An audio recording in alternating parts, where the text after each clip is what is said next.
Stand on the banks of the Scheldt in Antwerp today, and you are looking into the second largest port system in Europe. Ships the size of city blocks slide past a cathedral spire that took generations to finish. And almost nobody outside Belgium can tell you what this city once was. Because for one astonishing century, this was the center of the world. In the 1500s, few cities anywhere in Europe concentrated more trade, more credit, more information, and more ambition than this one river town.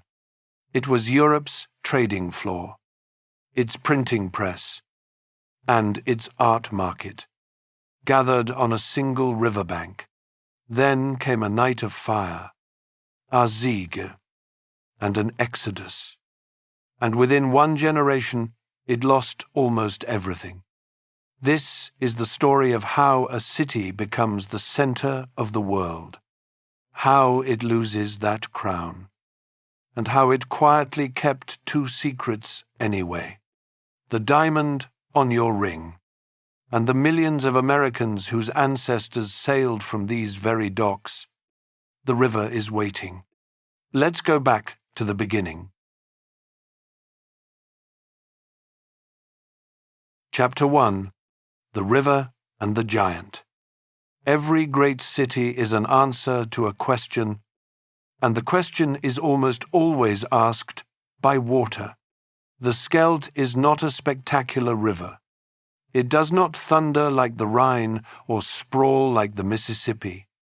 It rises quietly in the hills of northern France and wanders through flat green country for about 200 miles before it finds the North Sea. For most of that journey, it is modest, even sleepy. And then, in its final stretch, something remarkable happens. The sea pushes back, twice a day, every day. The tide of the North Sea rolls inland up the Scheldt, past the islands and the mudflats, and it keeps going.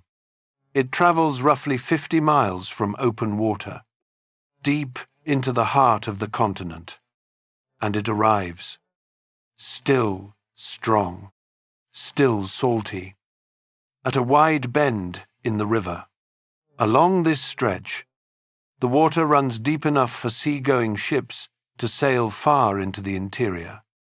Push much farther upstream, and navigation grows harder with every mile, until the river belongs to barges alone. Hold that image in your mind, because it explains almost everything that follows. A ship coming in from the ocean could sail all the way to this bend without unloading a single crate. A merchant standing on this bend could send goods downriver to the sea, or upriver by barge into some of the richest farmland and busiest cloth towns of medieval Europe. This stretch of the Scheldt is where the ocean and the continent shake hands.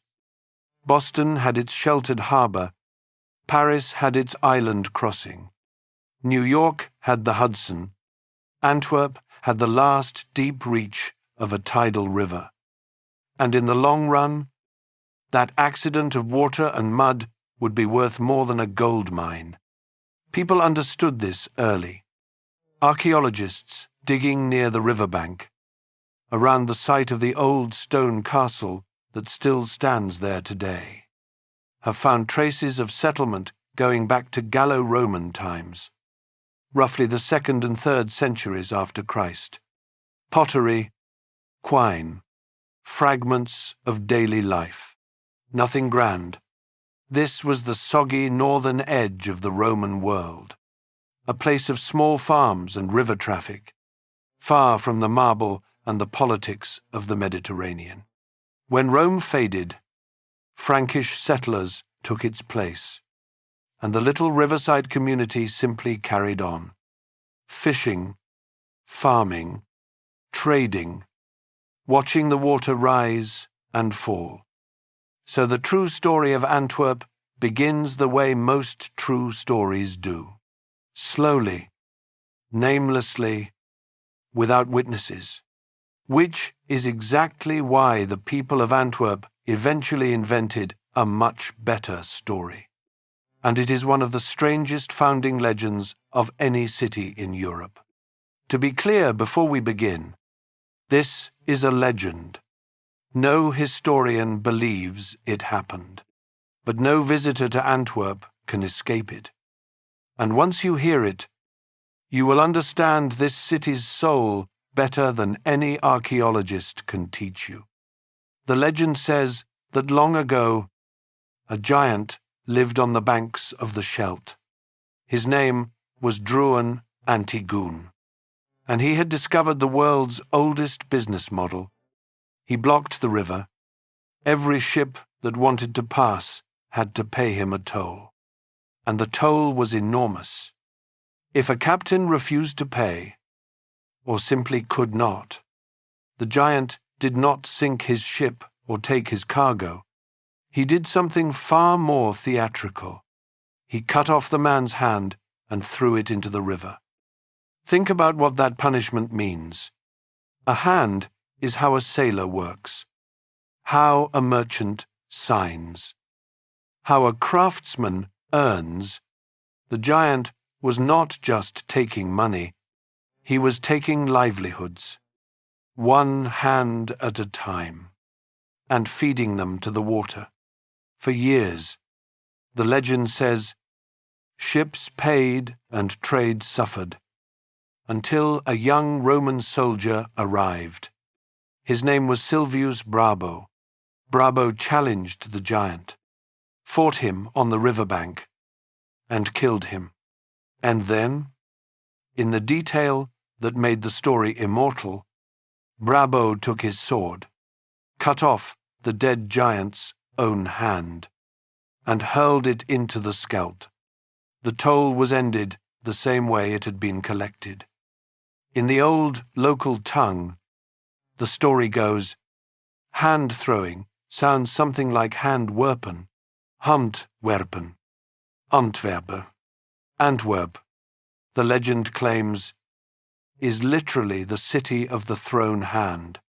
Now, scholars will gently tell you that this is folk etymology, a story invented after the fact to explain a name.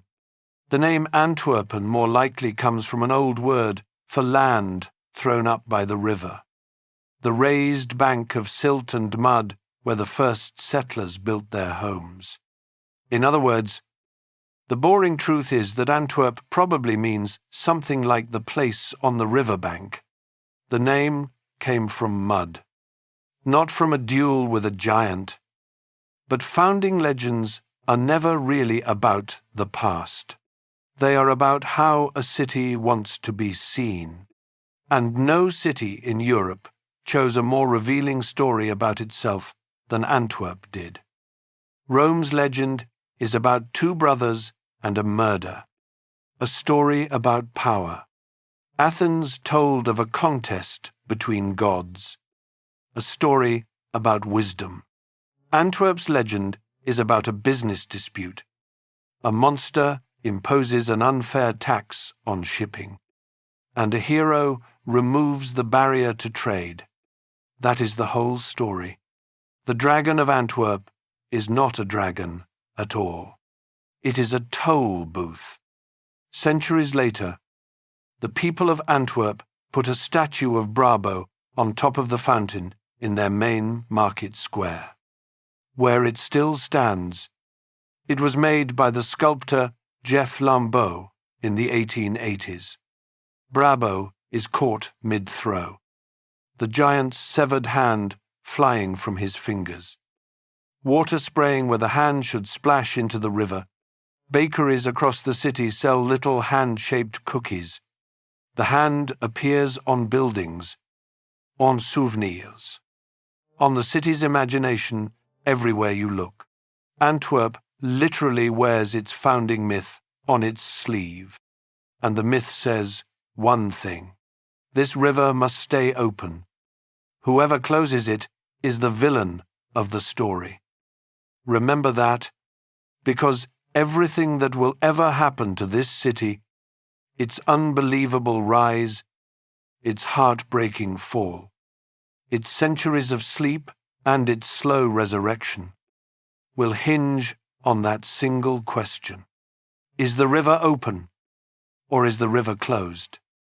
The legend of the giant is not history, but it turned out to be prophecy. Antwerp would spend the next 1,000 years contending with giants of one kind or another for control of the Scheldt, and the giants would not always lose.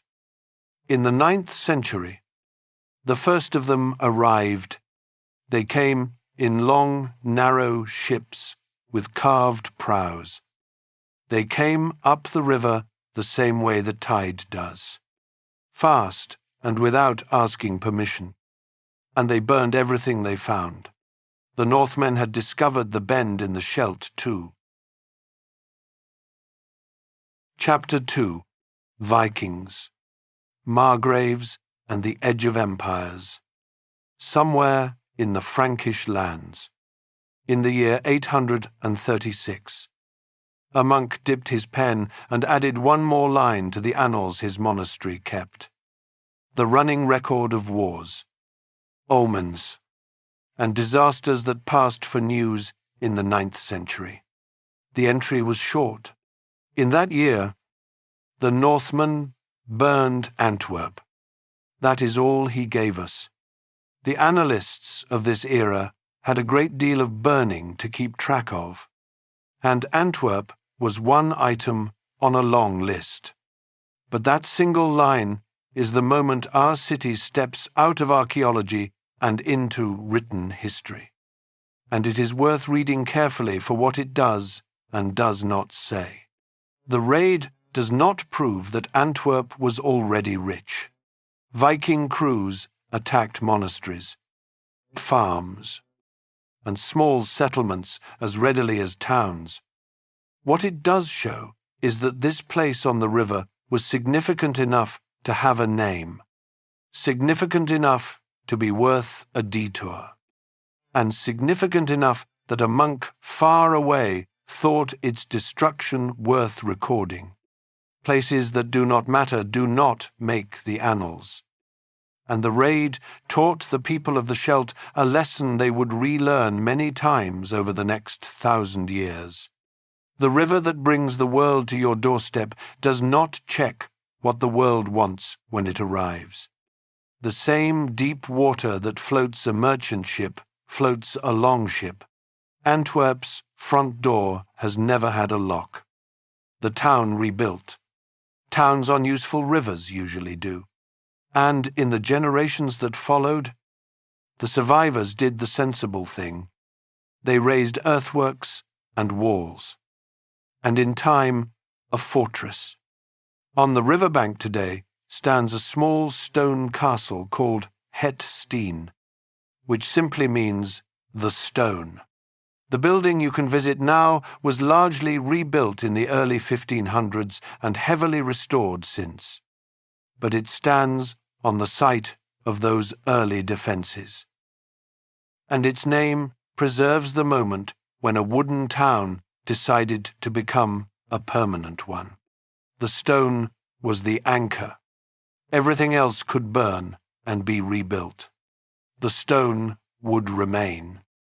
Then, at the end of the 10th century, politics handed Antwerp a strange gift, though nobody at the time would have called it that. When the empire of Charlemagne was carved up among his heirs, the dividing line in this part of Europe eventually settled on the Scheldt itself. West of the river lay the county of Flanders, which owed loyalty to the King of France.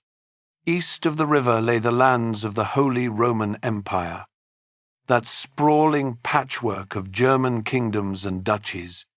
Antwerp sat on the east bank, so around the year 1000, the emperor made it a border post of his realm, a margraviate, which means a march, a frontier province. The man who held it was called the Margrave of Antwerp, and his job description was simple: Stand on the riverbank and watch France. For most towns, being turned into a military border post is bad news. For Antwerp, it worked out differently. And here is why. A border is not only a wall. A border is a doorway. Goods and travelers moving between the French world and the German world in this region crossed the Scheldt. And Antwerp stood at a favoured crossing point with an imperial charter in its hand. Border towns everywhere tend to learn the same habits. More than one language in the streets. More than one currency in the purse. Fewer questions asked than in the capitals. It seems fair to say that this frontier position helped cultivate the flexible, multilingual, commercially minded culture that Antwerp would later become famous for. The city's character was not decreed by anyone. It grew, the way riverbank grass grows. Out of the ground it happened to stand on. The title of Margrave collected some famous holders. The most celebrated was Godfrey of Bouillon, the Crusader knight who marched to Jerusalem at the end of the 11th century and became its first Latin ruler after the First Crusade. Before all that glory, his titles included Margrave of Antwerp. The city likes to remember this, the way a small firm keeps a photograph of the one intern who became famous. But while Margraves came and went, the real story of these centuries was quieter and more important. Antwerp was slowly attaching itself to a rising power. The Duchy of Brabant, the wealthy territory to its east and south, whose towns, Brussels, Leuven, Mechelen, were growing prosperous on cloth and trade. By the 12th and 13th centuries, Antwerp was firmly part of Brabant, and it had collected something more valuable than any castle, a bundle of charters and privileges, written promises from its rulers guaranteeing the town's right to hold markets, to govern much of its own business, and to trade freely. Medieval people took these documents deadly seriously, and Antwerp's whole future depended on them. A city of merchants cannot exist where a duke can seize any cargo he likes. The charters were a fence around the market. Inside that fence, something could grow, and something was growing. Walk the riverbank around the year 1350, and you would have heard it before you saw it. The knock of coopers hammering barrels, the creak of the crane on the quay, worked by men treading inside a great wooden wheel like patient hamsters, swinging sacks of English wool onto the scales of the weighhouse. The slap of fish landed at the market by the stone. Gulls, always gulls, and rising above the rooftops, slowly, decade by decade, the scaffolded stonework of the great Church of Our Lady, the cathedral whose spire would one day be the tallest structure in the Low Countries. Antwerp, in the 1300s, was still a second-tier town. Nothing compared to the giants of the age. But it was in position, on the right river, on the right side of the border, with the right paperwork. Because here is what nobody in Antwerp could have known. The greatest commercial city of Northern Europe, the city that actually dominated this age, was sitting just 50 miles to the west. It was rich beyond imagining. It was famous from Italy to the Baltic, and it had a problem, a slow, silent, unfixable problem. Its water was disappearing. Chapter 3. The Slow Race with Bruges. To understand what Antwerp became, you first have to understand what Bruges was.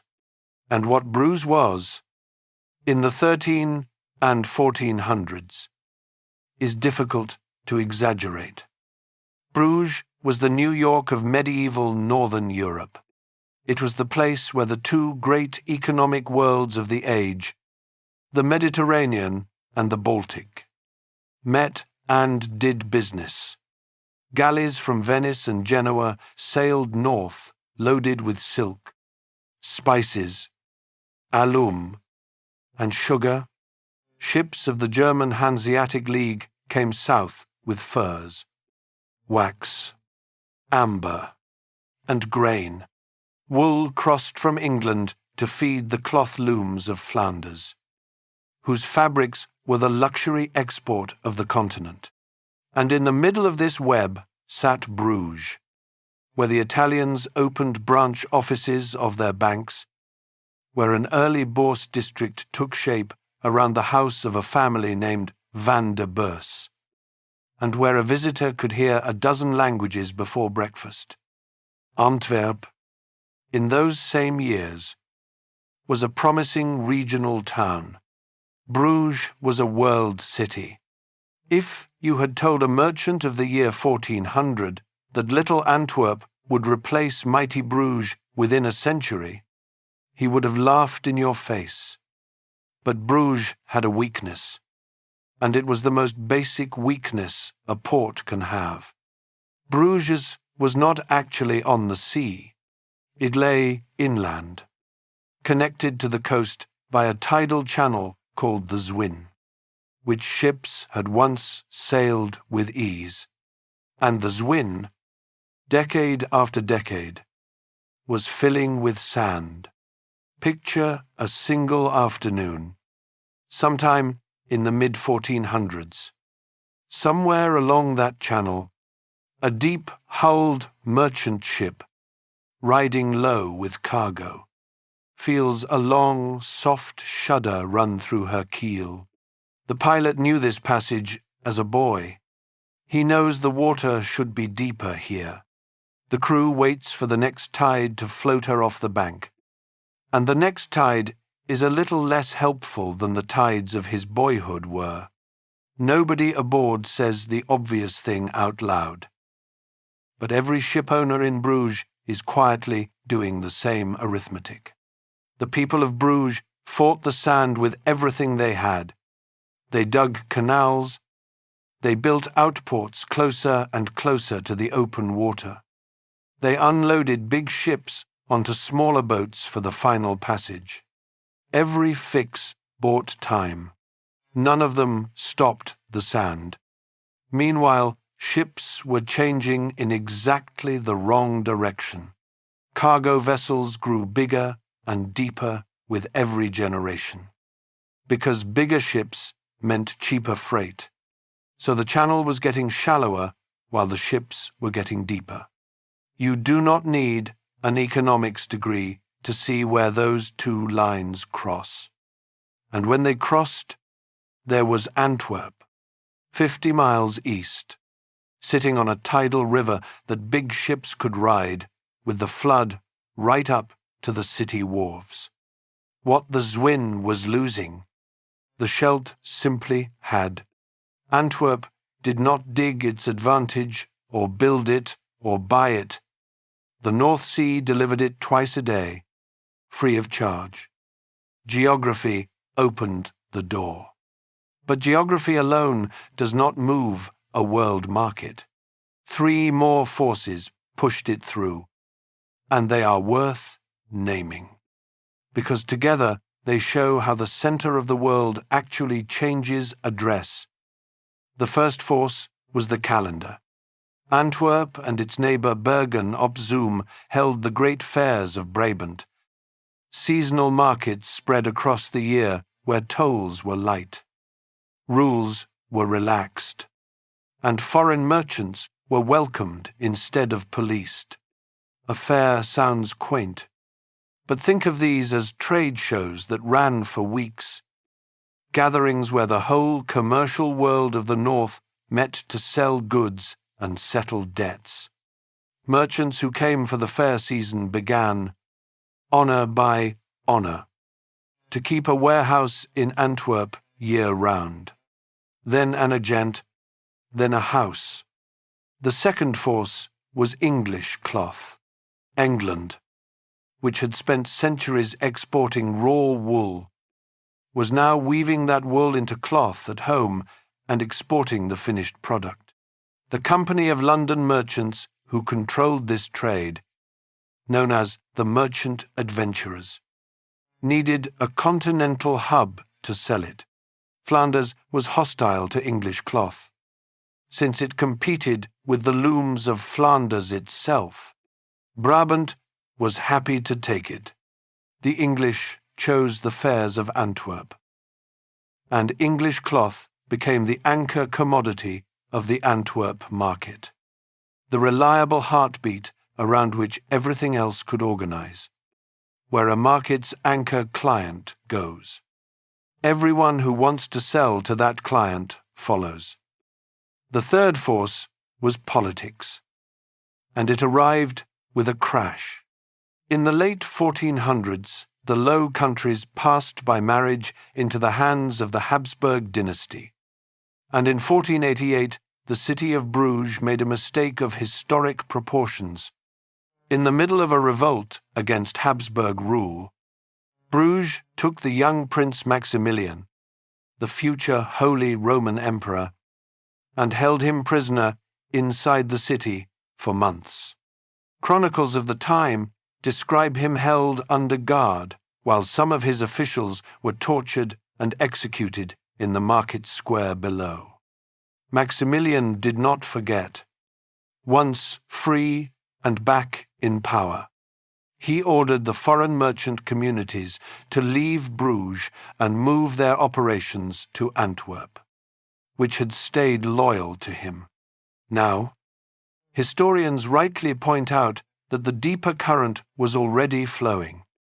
The sand, the ships, the fairs, the English cloth. Some merchant colonies had begun drifting east years earlier, and some later drifted partway back.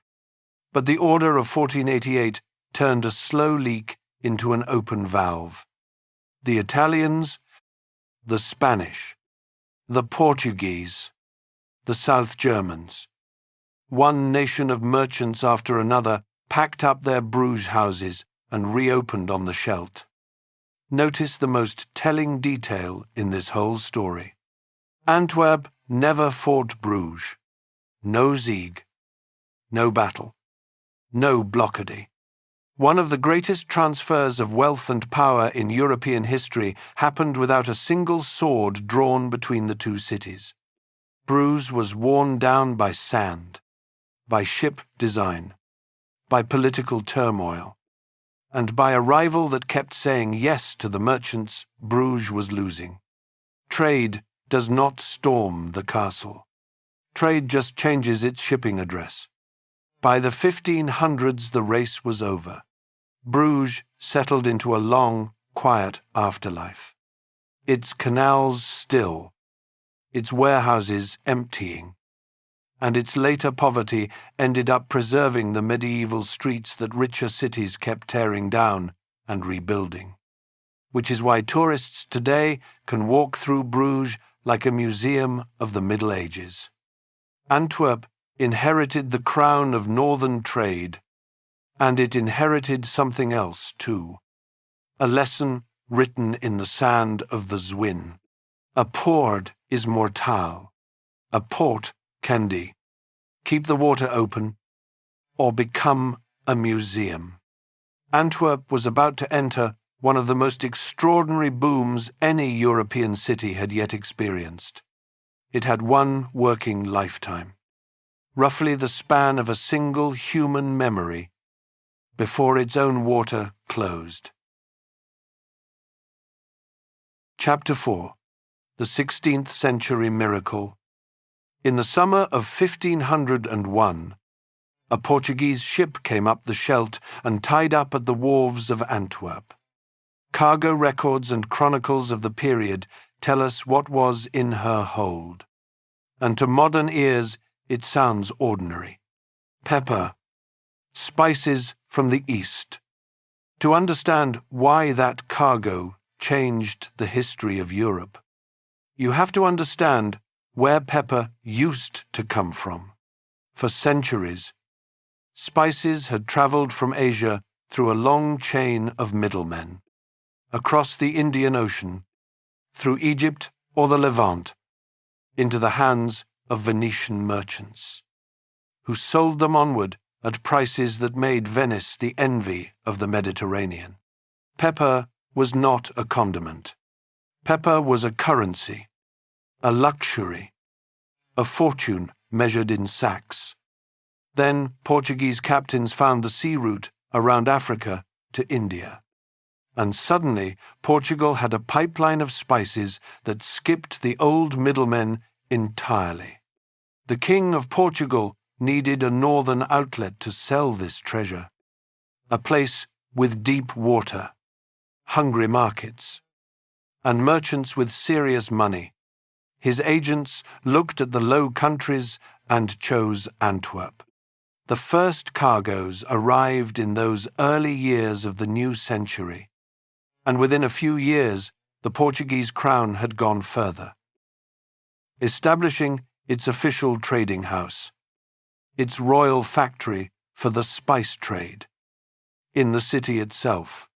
From that point on, Antwerp was the distribution point for Asian spices across northern Europe. Historians still debate how much any single decision matters in history, and Venice fought hard for its old roots, which even recovered for a time. But the deeper shift had happened. The center of gravity of European trade was moving away from the Mediterranean and toward the Atlantic. And Antwerp stood exactly where the new world of oceans met the old world of rivers. And then everything arrived at once. English cloth was already anchored in the city. Tens of thousands of pieces a year flowing through the halls of the English merchants. Now came the Portuguese spices, from the mines of Central Europe, carried by the great merchant houses of southern Germany, came silver and copper, the metals that paid for the spices. From Spain, wool, and later the first silver of the Americas. From the Baltic, grain that fed the growing city. From France, wine. From Italy, silk and credit. Sugar refineries opened to process cargoes from Portuguese islands off Africa, and later from across the Atlantic.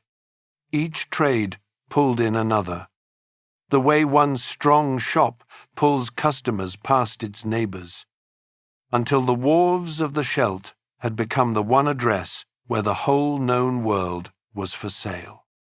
Come down to those wharves for a moment, on an ordinary Tuesday in the 1550s, and just stand there. A crane swings a bale of English cloth over your head, while a gang of porters rolls wine casks up from a French hull, cursing cheerfully in Flemish. A Portuguese clerk counts pepper sacks against a tally stick. Two Genoese men behind you are arguing about exchange rates in Italian, and a Hanseatic skipper is trying to sell a parcel of amber to a Spaniard using about 9 words of shared French and a great deal of pointing. The air smells of tar, fish, cinnamon, and river mud. Church bells mark the hour, and nobody looks up. That was Antwerp. Not a market you visited, a market you stood inside of. The numbers from this period should be treated carefully, because 16th century record-keeping was not modern accounting, but the estimates historians work with are staggering. A city of maybe 40,000 people around the year 1500 grew to roughly 100,000 by the 1560s. Making it, by most estimates, the largest city north of the Alps after Paris. and one of the fastest-growing cities anywhere in Europe. By some scholarly calculations, in certain years, a very large share of the foreign trade of the vast Habsburg Empire, possibly more than half, passed across the quays of this one river town. We even have an eyewitness, and he is worth naming. Lodovico Guicciardini was an Italian from Florence, nephew of a famous historian, who lived in Antwerp as a merchant, and in 1567 published a detailed description of the Low Countries that became a bestseller across Europe. Guicciardini walked these streets at the peak, and his book reads like a man trying to convince readers back home that he is not exaggerating. He describes hundreds of ships anchored in the river at one time, waiting their turn at the wharves. He describes thousands of carts and wagons rolling in from the landward side every week. He marvels that more business might be done here in a short stretch than in Venice in a much longer one. And from a proud Italian, that comparison is perhaps the greatest compliment the city ever received. Guicciardini also noticed something that money alone does not explain. The nations, as merchant colonies were called, lived side by side.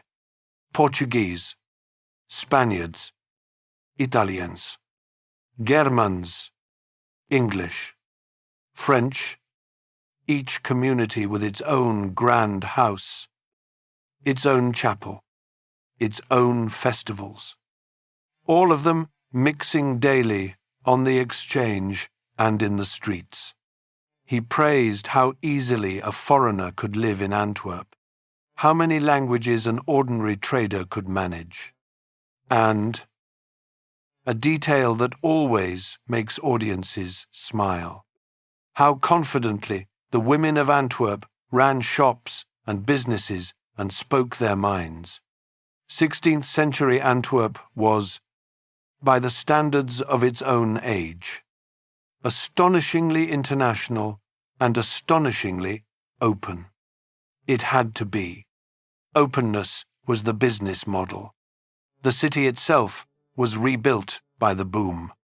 This is the age when the great spire of the Cathedral of Our Lady was finally completed, rising above the river like a stone lighthouse. For generations, the tallest structure in the Low Countries. Sailors coming up the Scheldt could see it long before they saw the city.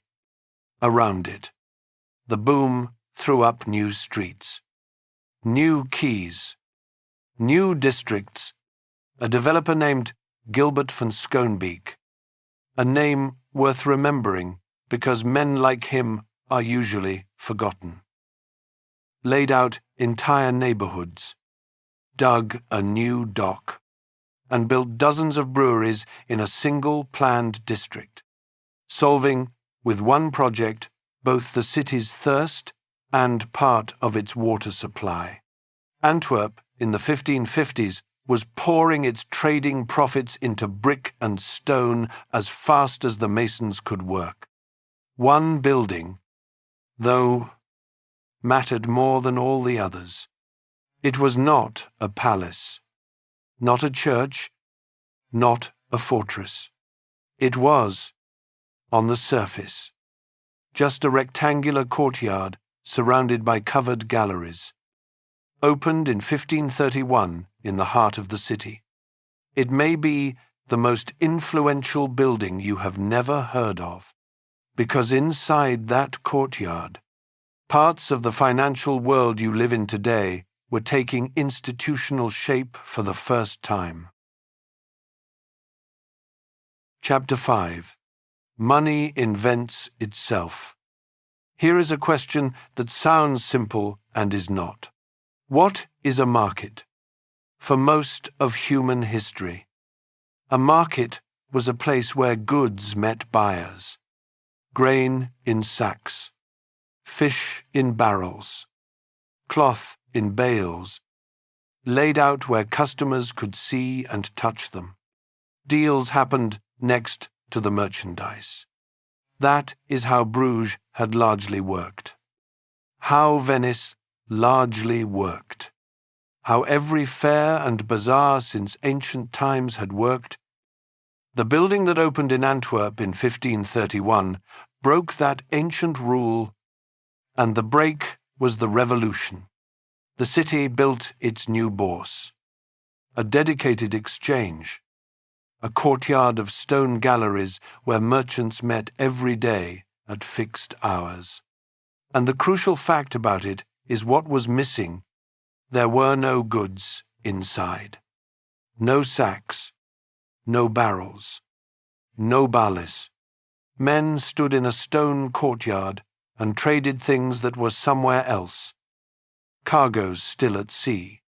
Wool still on English sheep. Pepper still in a warehouse in Lisbon. Debts that would not come due for months. They were not trading things. They were trading promises about things, written on paper. According to accounts of the building, an inscription above its entrance announced that it stood for the use of merchants of every nation and every language. That sentence deserves to be more famous than it is. In an age when Europe was tearing itself apart over religion and dynasty, a city carved into stone the idea that commerce belonged to everyone. The bourse was open to any trader, from anywhere, every working day, all year round. Not a seasonal fair anymore. A permanent, continuous, professional market. Many historians describe it as the first purpose-built exchange of its kind, and it became a model that other cities studied and copied. To be precise about what it was and was not, this was an exchange for goods, bills, and credit, shares of companies. The stock market as we know it would come later and elsewhere. But the idea of a dedicated building where paper promises trade daily under common rules, that idea took durable form here. Walk that courtyard in the 1550s, in your imagination, and listen. Around one gallery, merchants are trading bills of exchange, the paper instruments that let money travel across Europe without a single coin leaving a strongbox. A trader in Antwerp writes a bill. His partner in Seville or Lyon or London pays it, and the debts cancel each other across borders. This paper money network was older than Antwerp. The Italians had built it, but Antwerp scaled it up, with large numbers of bills changing hands in a busy trading session. In another corner, men are doing something that looks very familiar to modern eyes. They are betting on the future. Contracts survive from this era for grain that had not yet been harvested and herring that had not yet been caught. Bought and sold at prices agreed today for delivery months away. Merchants took positions on whether the Baltic grain fleet would arrive early or late, whether the catch would be rich or poor. Insurance men, many of them Italian, wrote policies on ships and cargoes, pricing storms and pirates the way their descendants price hurricanes today. There were even public lotteries, licensed by the authorities, tickets sold to fund city projects, speculation, forward dealing, insurance, public finance. Not all of it invented here. Much of it inherited and improved. But rarely before had so much of the vocabulary of modern money been spoken in one courtyard, daily, at scale.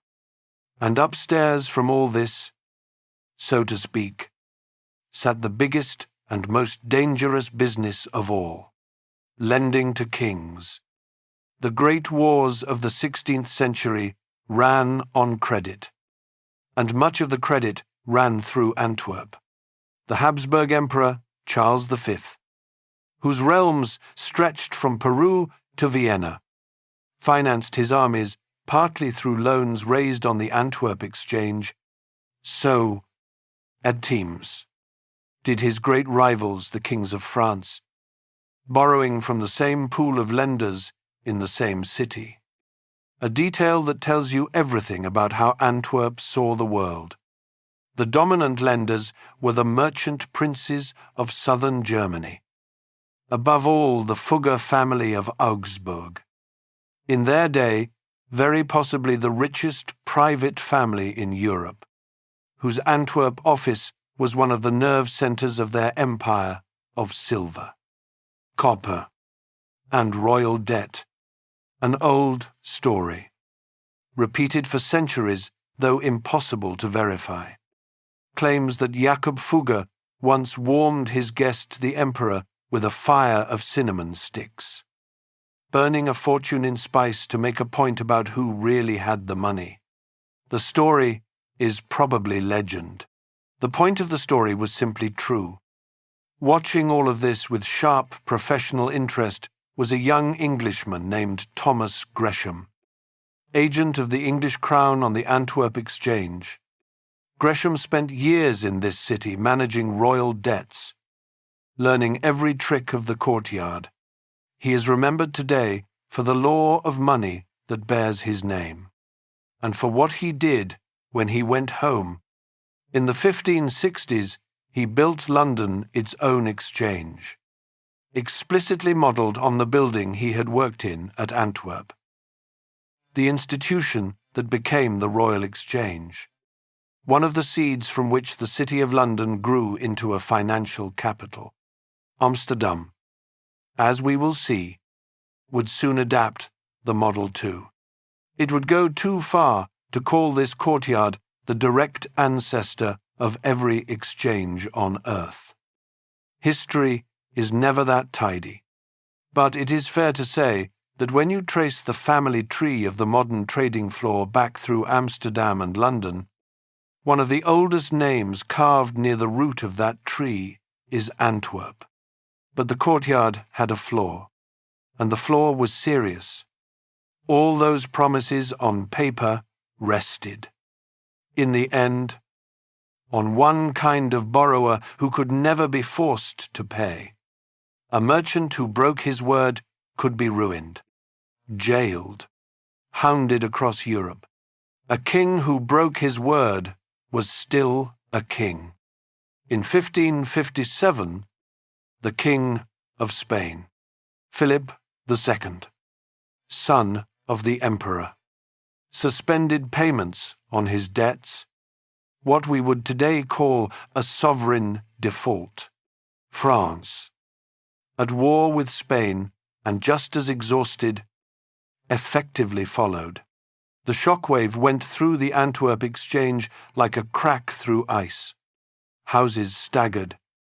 Some failed, and the losses became one of the pressures that would, over the following decades, wear down even the mighty Fuggers, whose long decline had many causes but counted unpayable royal debt high among them.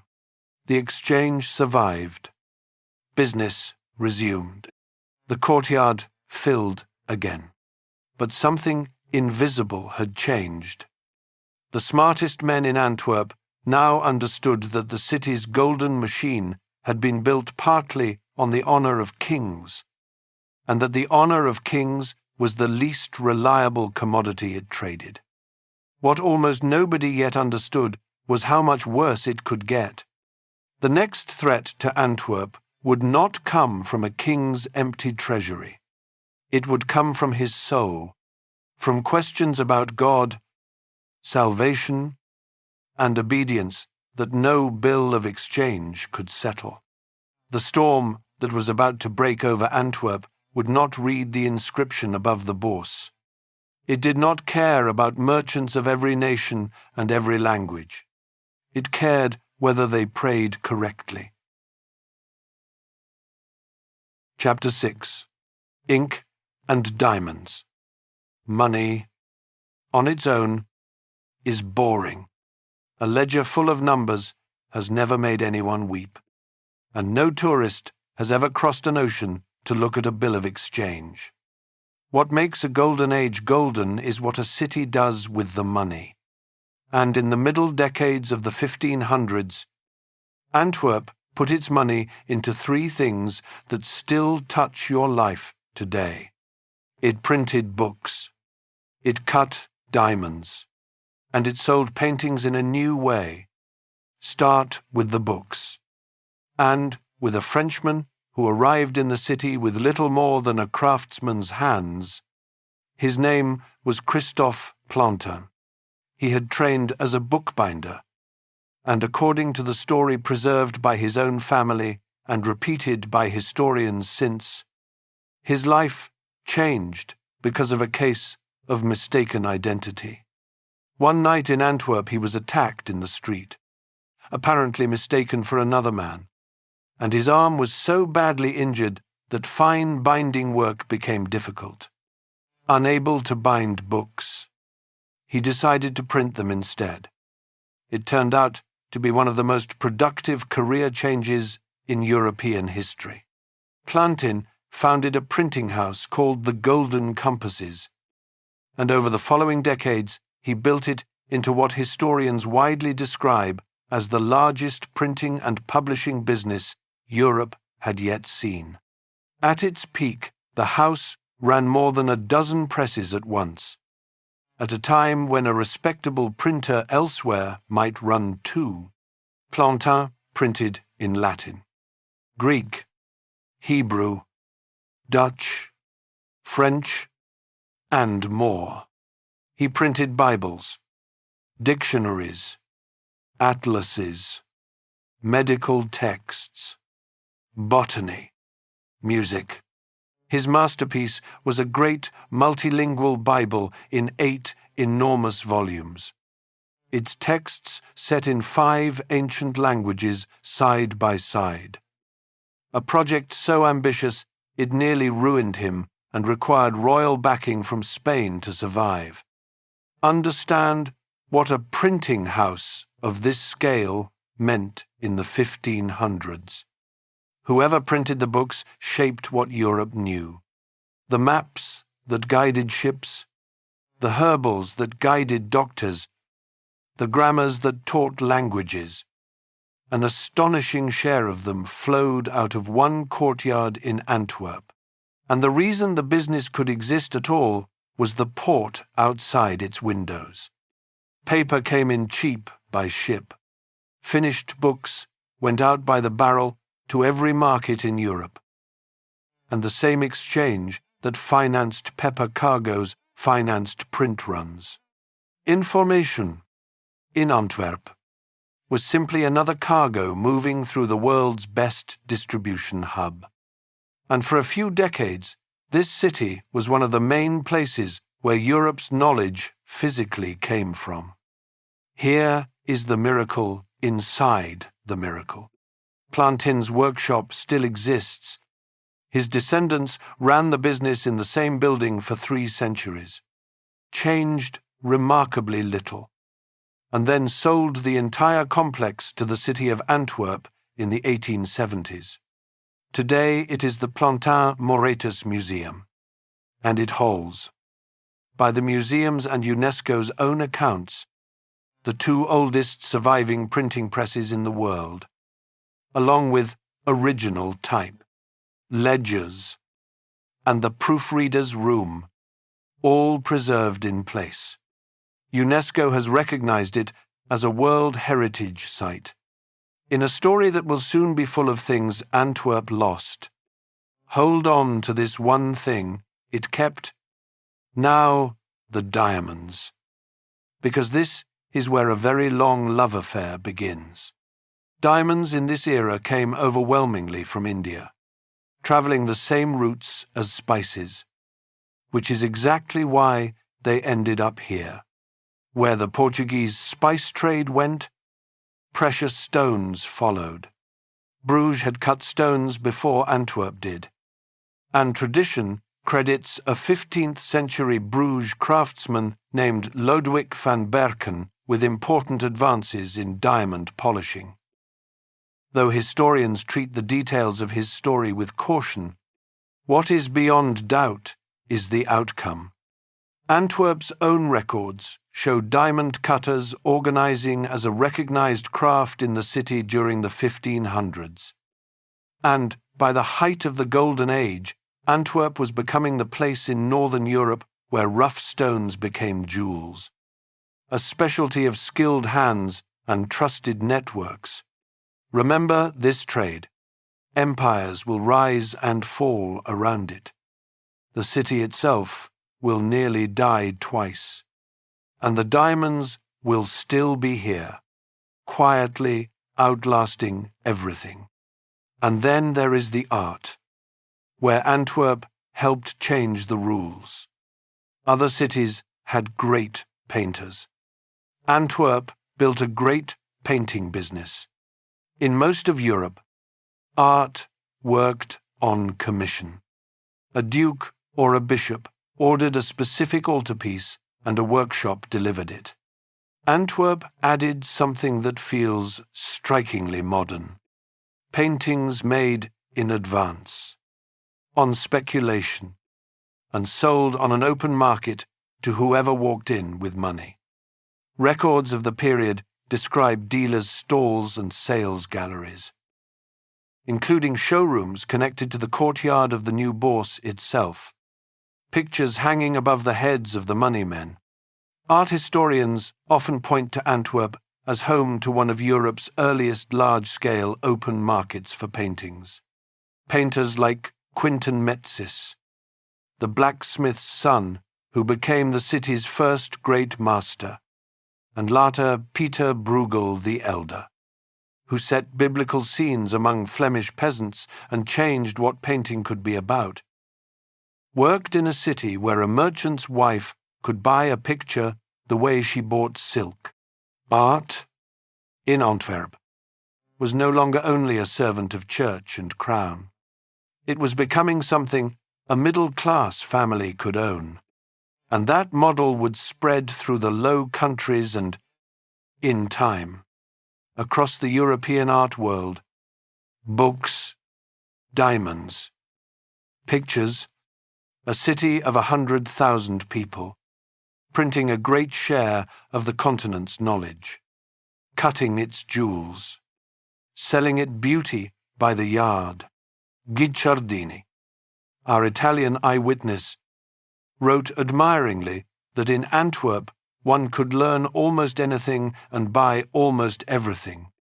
It is tempting to stop the story here, to leave the city like this forever, presses turning, wheels polishing, ships arriving on the tide. But history does not grant such wishes. Far from the Scheldt, in lecture halls and pulpits, in Wittenberg and Geneva, men were asking questions about God that could not be settled with a bill of exchange, and the answers were arriving in Antwerp by the crate, printed, ironically, on presses much like Plantin's own. The city that sold everything was about to meet the one thing it could not trade its way out of. Chapter 7. The Storm of Images. Every trading city runs on a quiet bargain. Leave your quarrels at the gate. The Turk trades with the Greek, the Englishman with the Frenchman, the Catholic with the man who is not quite sure what he is anymore. And nobody asks too many questions, because questions are bad for business. Antwerp had perfected this bargain. Its inscription said, "Merchants of every nation and every language," and for half a century the city had mostly lived up to it. The Reformation broke the bargain, slowly. Then all at once, the ideas of Martin Luther reached Antwerp almost immediately after he published them. And of course they did. ideas travel with cargo, and no city in Northern Europe received more cargo. Antwerp's printers, always alert to a bestseller, turned out Protestant books and pamphlets by the thousand, in multiple languages, for export and for home. The city became, in the words of more than one historian, a clearinghouse of the Reformation in the Low Countries.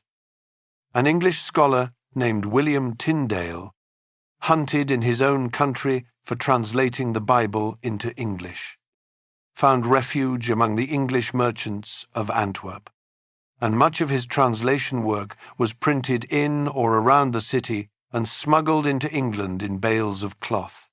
Tyndale's phrases still live inside the English Bible, which means inside the English language, which means if you grew up speaking English, a fugitive hiding in Antwerp helped shape the words in your head.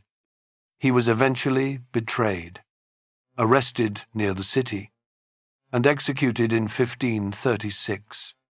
The refuge had limits, because the rulers of the Low Countries were the Habsburgs, and the Habsburgs saw Protestantism as treason against God and crown alike.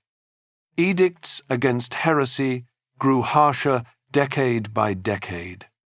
Antwerp's magistrates found themselves in an impossible squeeze, ordered from above to persecute, needing for business reasons to look away. And mostly, for years, they looked away. The city sheltered Lutherans from Germany, Calvinists from France, and a community of Portuguese merchants of Jewish origin, families who had been forcibly converted in Portugal and were watched with permanent suspicion, and who kept some of Europe's most valuable trades, including stones and spices, running through their networks. Antwerp was not tolerant in any modern sense. It was pragmatic. But in the 1560s, pragmatism ran out of road. By then the throne belonged to Philip II of Spain, a king unlike his father. Charles had been born in the Low Countries and understood them.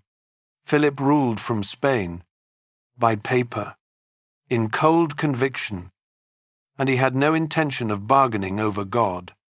Persecution tightened, preachers were burned, and Calvinism, the most disciplined and defiant branch of the Reformation, spread through the cloth towns and the poor districts like fire through a dry field. In the summer of 1566, Calvinist preachers began holding open-air sermons outside the walls of Antwerp and other towns, gatherings of thousands, with armed men guarding the edges of the crowd. Everyone could feel what was coming. Nobody knew what shape it would take. The shape it took has a Dutch name, the Beeldenstorm, the storm of images. It began in August of 1566 in the far west of Flanders and rolled east from town to town like weather. Crowds entered churches and destroyed what was inside. Statues of saints pulled down and beheaded, altarpieces slashed, stained glass shattered. To the crowds, this was not vandalism, but obedience. The second commandment enforced at last. The idols of a corrupt church broken as Scripture demanded. To Catholic Europe, it was sacrilege beyond forgiveness. On the 20th of August, 1566, the storm reached Antwerp's cathedral, the great church whose spire guided ships up the river. Eyewitness accounts, including letters from foreign merchants writing home in shock, describe a night in which organized bands worked through the building by candlelight, methodically stripping decades of devotion, altarpiece after altarpiece, Chapel after chapel, the city's painted glory, including work by masters we met in the last chapter, was smashed on the stones. Then the crowds moved on to the other churches of the city and did the same. Two things in the surviving accounts make the Antwerp iconoclasm especially chilling: how small a minority of the city's population actually did the breaking, and how quietly the rest of the city stood by, watching centuries burn, unwilling or unable to stop it. News of the Beelden storm reached Philip in Spain, and the answer he sent was a man, Fernando Álvarez de Toledo, Duke of Alba, arrived in the Low Countries in 1567 at the head of an army of Spanish veterans. Alba was perhaps the most feared soldier in Europe, and he came not to negotiate, but to punish. He established a special tribunal that official documents called the Council of Troubles, and that the people of the Low Countries came to call the Council of Blood. Working from its own surviving records, historians count thousands of people condemned by it for heresy and rebellion, many in absence after they had fled, and more than 1,000 put to death. Nobles who had merely petitioned for tolerance were beheaded in the main square of Brussels.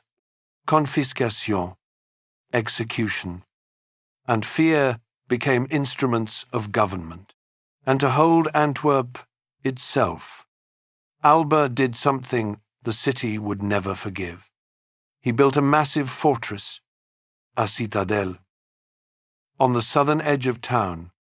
Its cannons pointed not outward at foreign enemies, but inward, at the streets and the wharves. The message required no translation. The richest city in the north was now a city under guard. Trade began to sicken. Merchants do not love drama. The English cloth trade, the anchor of everything, was disrupted by embargoes and quarrels. Some foreign houses quietly shifted business elsewhere. Thousands of Protestants, including weavers, craftsmen, and men of capital, slipped away to Germany, to England, to the northern provinces. The exodus that would one day empty the city had already begun. As a trickle, and in the northern Low Countries, resistance was hardening into open revolt, led by a nobleman named William of Orange, a man who had once served the Habsburgs and now became the soul of the rebellion against them. The Dutch revolt had begun.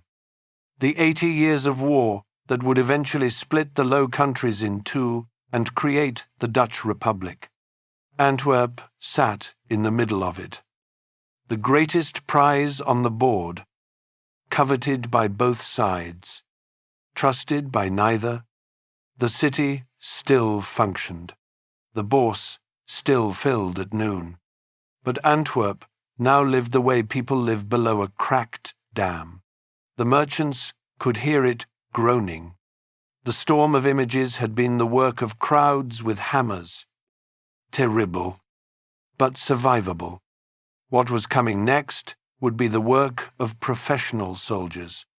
Thousands of them, veterans of the King of Spain, camped within marching distance of the richest, softest target in Europe.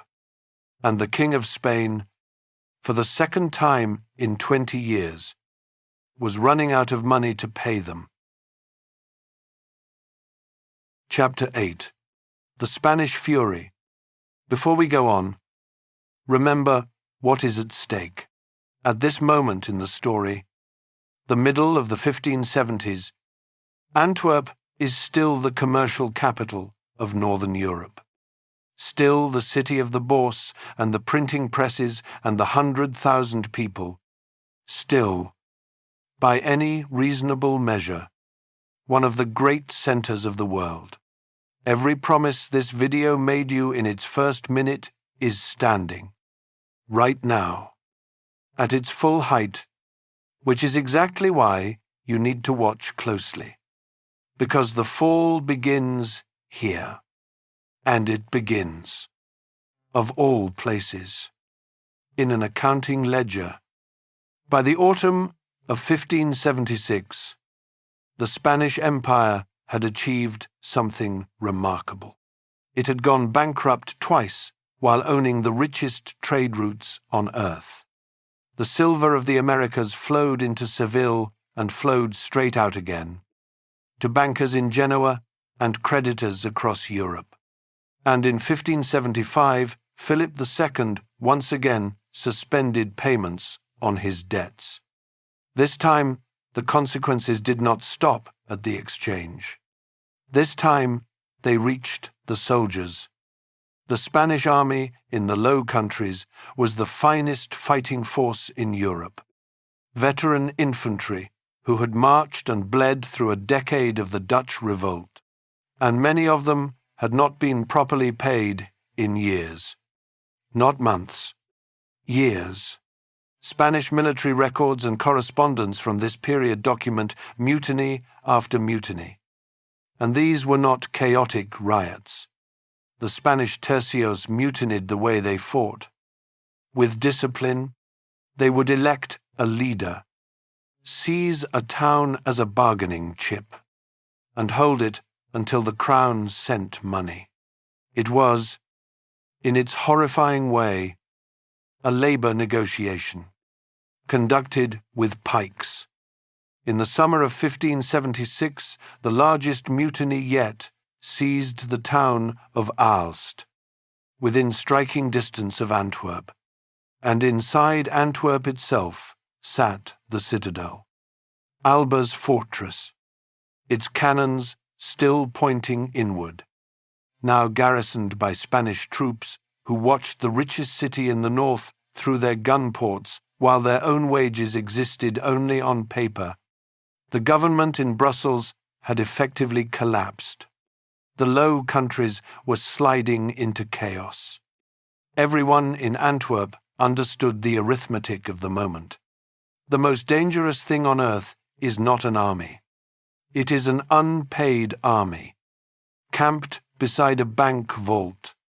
The city begged for protection.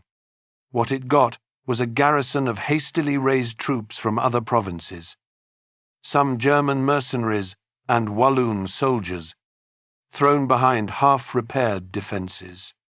On the 4th of November, 1576, the storm broke. The Spanish forces converged. The mutineers from Aalst joining the citadel garrison, and together they came out of the fortress into the city. Accounts agree the defense collapsed within hours.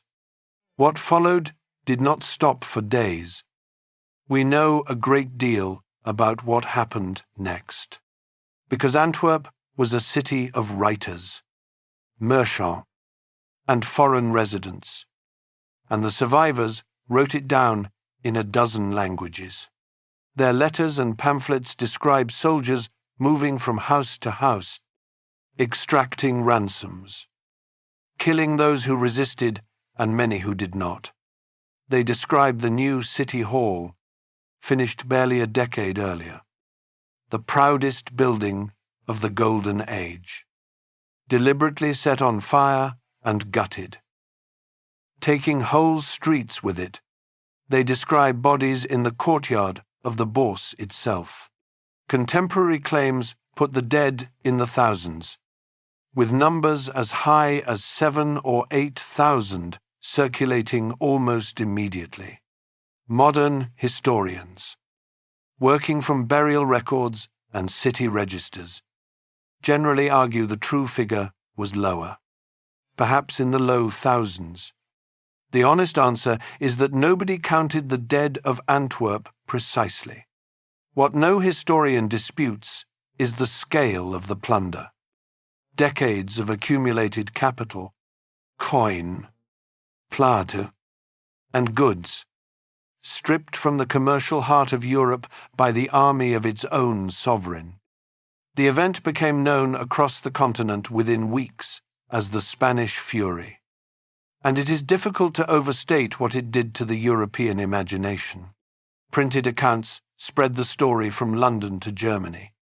And Antwerp, the city everyone knew, the city where everyone's money had an address, became the proof of an argument. This is what Spanish rule means. The sack accomplished what years of preaching had not. Days after the Fury, the provinces of the Low Countries, Catholic and Protestant together, signed an agreement at Ghent to unite and drive the Spanish troops out. The mutineers had done more for the Dutch revolt in 1 week than William of Orange had managed in 10 years. And now the deeper wound, the one that would not heal. The money was gone, and money can be replaced. What could not be replaced was the idea of Antwerp. For 70 years the city had run on a single, invisible asset, the belief that here, on this exchange, under these laws, your goods and your person were safe regardless of your nation or your prayers. Every bill of exchange, every insurance contract, every forward deal on unharvested grain was a bet on that safety. The Fury settled the bet. Foreign merchant colonies began winding down in earnest now, quietly, the way capital always leaves. Not with an announcement, but with an unrenewed lease. A city is not made of stone. A city is made of trust. And trust, once burned, does not rebuild the way a city hall does. Antwerp itself, in fury and grief, turned against its masters. The citizens fell on the hated citadel and tore down its inward-facing walls with their own hands. Over the following months and years, the city moved decisively into the rebel camp, and by the end of the decade, it had developed into a stronghold governed, in practice, by Calvinists, a largely Protestant republic in all but name, the greatest city of the revolt against the King of Spain, which meant the King of Spain would have to take it back, and this time he would send an artist. Chapter 9. The Siege and the Great Exodus. Alexander Farnese, Duke of Parma, was the grandson of an emperor and, in the judgment of most military historians, the finest soldier of his generation. Unlike Alba, he understood that the Low Countries could not simply be terrorized into obedience. His method was patience, engineering, and psychology. He took the rebels south back city by city, offering generous terms to those who yielded, and by 1584 only the greatest prize remained. Antwerp. A frontal assault on Antwerp was pointless. The city was huge, well-walled, and fed by the river.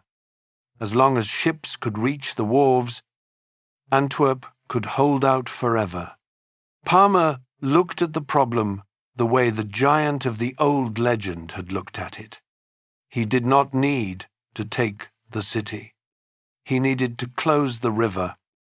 What he did next was one of the engineering feats of the century, and accounts on both sides describe it with the same amazement. Downstream of the city, where the Scheldt runs wide and the tide runs hard, Parma's army built a bridge, a fortified bridge of boats and timber, anchored by forts on both banks, stretching across the entire river.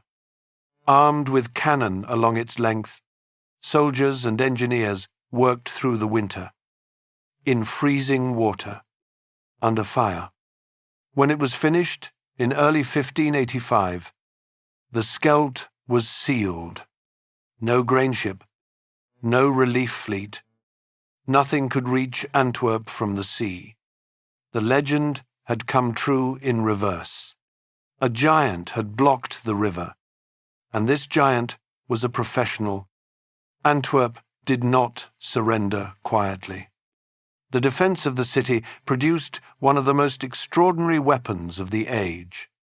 An Italian engineer in the city's service, Federigo Giambelli, packed ships with gunpowder sealed in brick and stone chambers, fitted with delayed fuses, and sent them drifting down on the tide toward Parma's bridge. Most failed. One did not. In April of 1585, a vessel called the Hope, exploded against the bridge with a force that witnesses struggled to describe, tearing out a whole section, hurling men and timber into the sky, and killing, by contemporary and later estimates, several hundred Spanish soldiers in an instant. It was one of the most destructive man-made explosions European warfare had yet seen. If the relief fleet waiting downstream had attacked at that moment, the story of Antwerp might read very differently.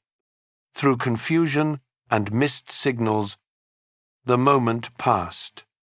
Parma, who had been knocked down by the blast himself, rebuilt the bridge. Hunger did the rest. In August of 1585, Antwerp capitulated, and now Parma revealed the coldest part of his intelligence. There was no second fury, no massacre, no plunder.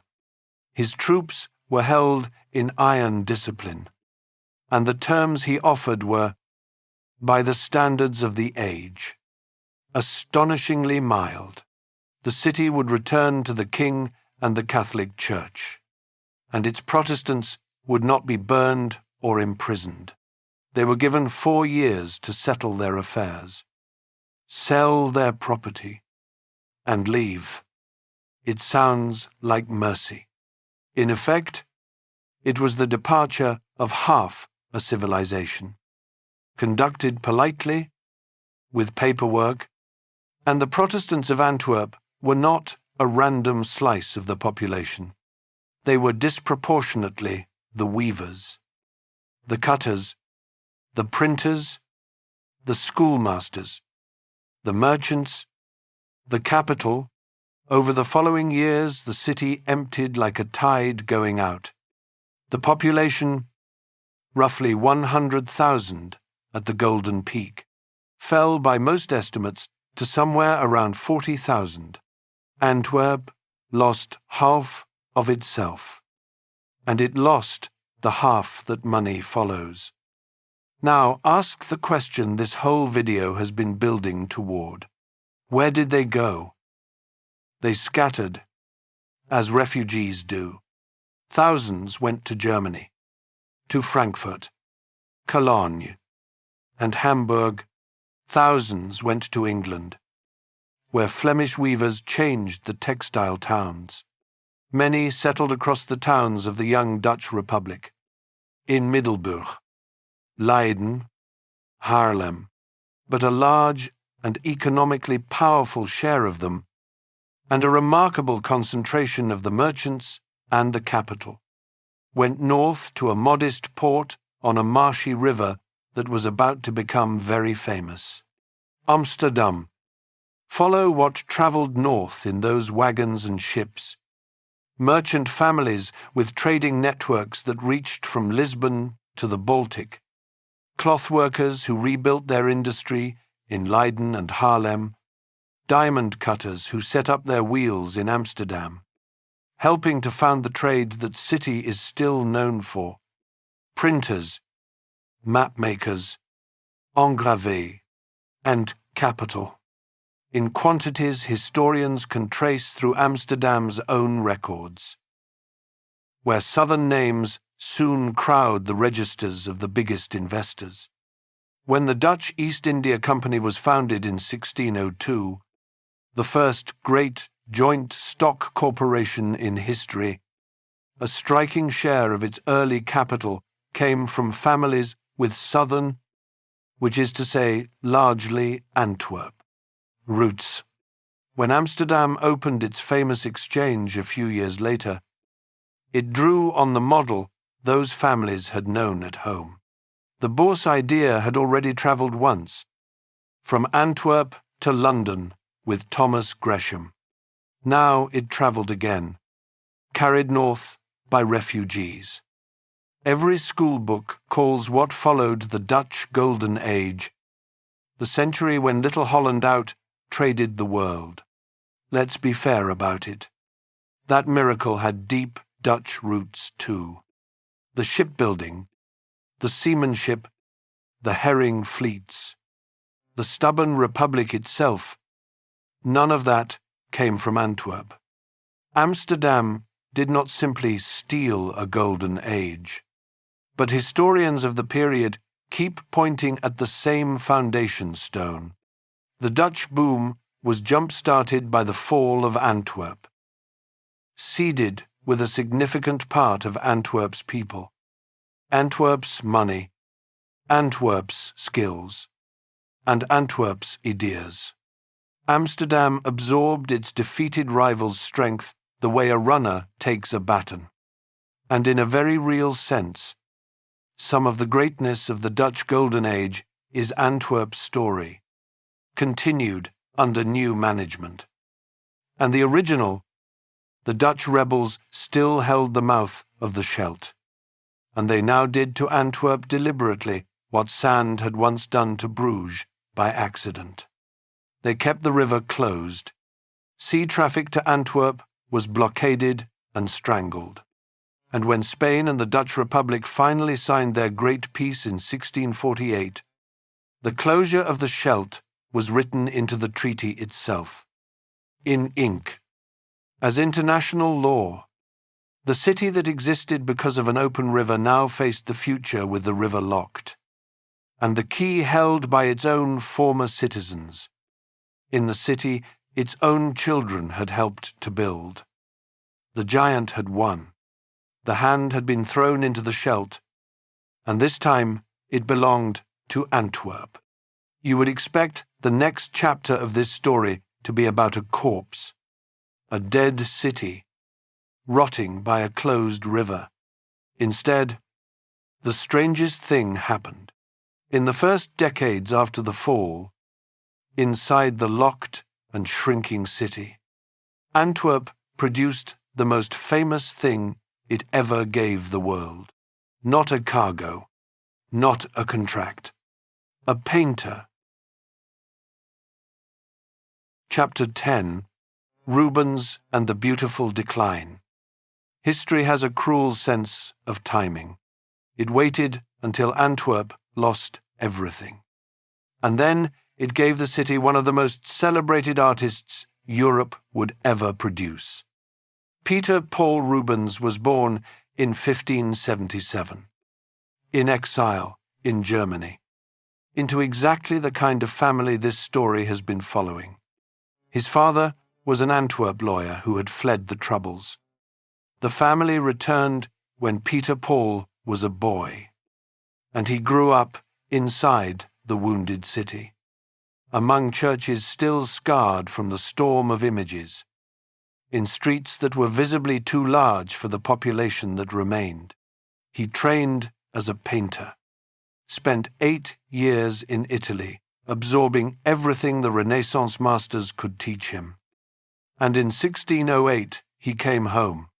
His timing, unlike history's, was perfect, because in 1609, Spain and the Dutch Republic signed a 12-year truce, and Antwerp exhaled for the first time in 40 years, and the Catholic Church was rolling out its great counterattack against the Reformation, the movement historians call the Counter-Reformation, which had reached a very practical conclusion.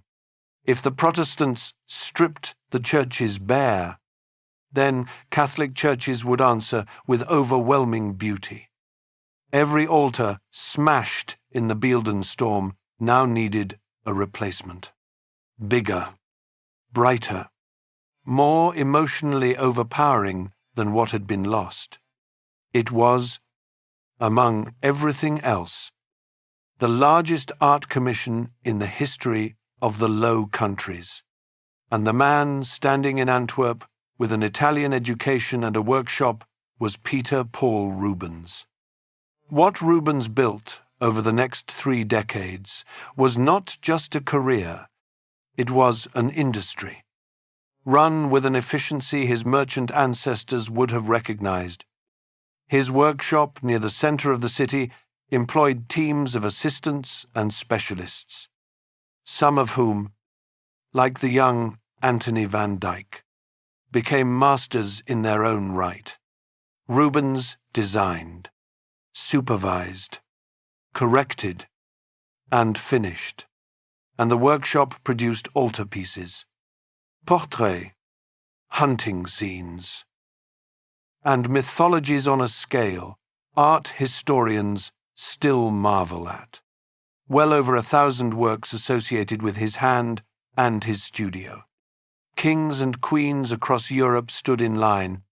He painted for the courts of Spain, France, England, and Italy, and his canvases for Antwerp's own cathedral, including the great altarpieces of the Raising and the Descent of the Cross, still hang where they were made for, and people still cross oceans to stand in front of them. And Rubens was more than a painter. He spoke multiple languages, moved comfortably among princes, and the courts of Europe used him as a diplomat in an age when a portrait sitting was an excellent cover for a quiet negotiation. Records of his missions survive. He worked for peace between Spain and England in the late 1620s, and the English king knighted him for it. Consider what that means for our story. The city that once sent out fleets of cargo and credit now sent out one man with a paintbrush, and he alone still commanded the attention of every throne in Europe. Antwerp's trade had collapsed. Antwerp's prestige had found a second body to live in. This is the paradox at the heart of this chapter, and it is worth saying plainly. The half-century after the fall was Antwerp's greatest artistic age. Rubens, Van Dyck, Jacob Jordaens, the Bruegel dynasty continuing its work, the print shops of the Plantin House still exporting books, new Baroque churches rising in a city that could barely fill the ones it had.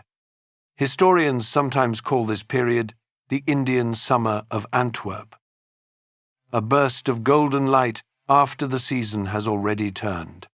The money for it came from the church, from the remaining merchant elite, and from the old capital still sitting in the city, and none of it could change the fundamental fact. Outside the studio windows, the river was closed. The numbers of the decline are quiet and relentless. The truce expired in 1621. War resumed, and the peace of 1648 then made the closure of the Scheldt permanent. A clause in international law. Seagoing trade shifted for good to the Dutch ports, and Antwerp adapted the way aging cities do. Its merchants became middlemen and financiers. Its workshops turned to luxury crafts: silk, lace, furniture, diamonds. Things light enough and precious enough to bear the cost of a strangled river. The diamond trade, remember it, held on with remarkable stubbornness, though Amsterdam, staffed in part by Antwerp's own exiled cutters, now outshone it. Rubens died in 1640, 8 years before the treaty that sealed the river. He was spared the paperwork of his city's defeat, his grand Italian-style house and garden in Antwerp, which he designed himself, survives today as the Rubens House Museum. Van Dyck had already left for London to paint the English court. Jordaens worked on into old age in a city growing steadily quieter around him. And then, for roughly a century and a half, the pace of the story changes completely.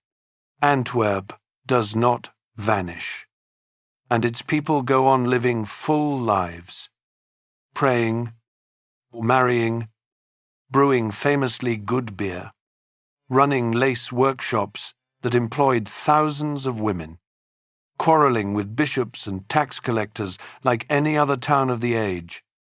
But the city's role on the world's stage shrinks to almost nothing.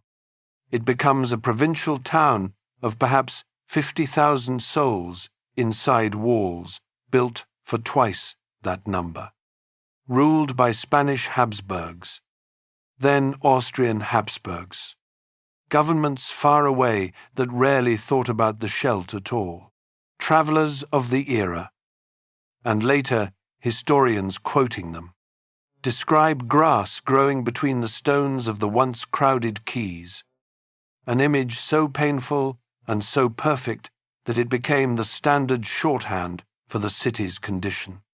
The spire still stood, the tallest structure in the Low Countries, a lighthouse for ships that were not allowed to come. Generations of Antwerp children were born, lived, and died without ever seeing a great sea-going fleet at their city's wharves. Europe's attention had moved elsewhere, to Amsterdam, to London, to Paris. If this were a fable, it would end here, with a moral about sand and pride. But the Scheldt was not the Zwin. The channel had not silted. The deep water still rose and fell against the quiet quays, twice a day, every day, for 200 years, like a machine left running with nobody at the controls. The port of Antwerp was never destroyed. It was switched off, which meant that somewhere in the future it could be switched back on. All it would take was someone strong enough to tear up a treaty. And at the end of the 1700s, tearing up treaties suddenly became the most fashionable activity in Europe. Chapter 11. Napoleon's Pistol and the Reopened River. The men who reopened the Scheldt never saw a ship on it, and most of them could not have found Antwerp on a map. They were lawyers and pamphleteers in Paris. And in 1789 they began dismantling the old order of Europe, king by king, law by law, treaty by treaty. The French Revolution recognized no agreement signed by dead monarchs, and in 1792, as revolutionary armies swept into the Low Countries, the government in Paris issued a decree with a very old subject and a very new logic. It declared the Scheldt open, announcing in substance that rivers belonged to the peoples living along them and that no treaty could lawfully keep a nation from the sea. Antwerp had heard promises before, but this promise came with an army. And in 1795 the Austrian Netherlands were annexed to France outright. The treaty clause of 1648, the lock on the river, 147 years old, was dead. The first seagoing vessels in living memory came up with the tide to the old wharves. Accounts from the period describe crowds coming down to the water simply to look at them. ships. In Antwerp, there were people in those crowds whose great-grandparents had been born after the river closed. Revolutionary France opened the river. It took Napoleon Bonaparte to understand what it was worth. Napoleon read maps the way Palmer had read rivers. And when he looked at Antwerp, he did not see a nostalgic old trading town. He saw geometry. Here was a deep-water port, 50 miles inland, safe from naval raids. Sitting directly opposite the mouth of the Thames, a fleet based at Antwerp threatened the English coast permanently, and England could never relax while it existed.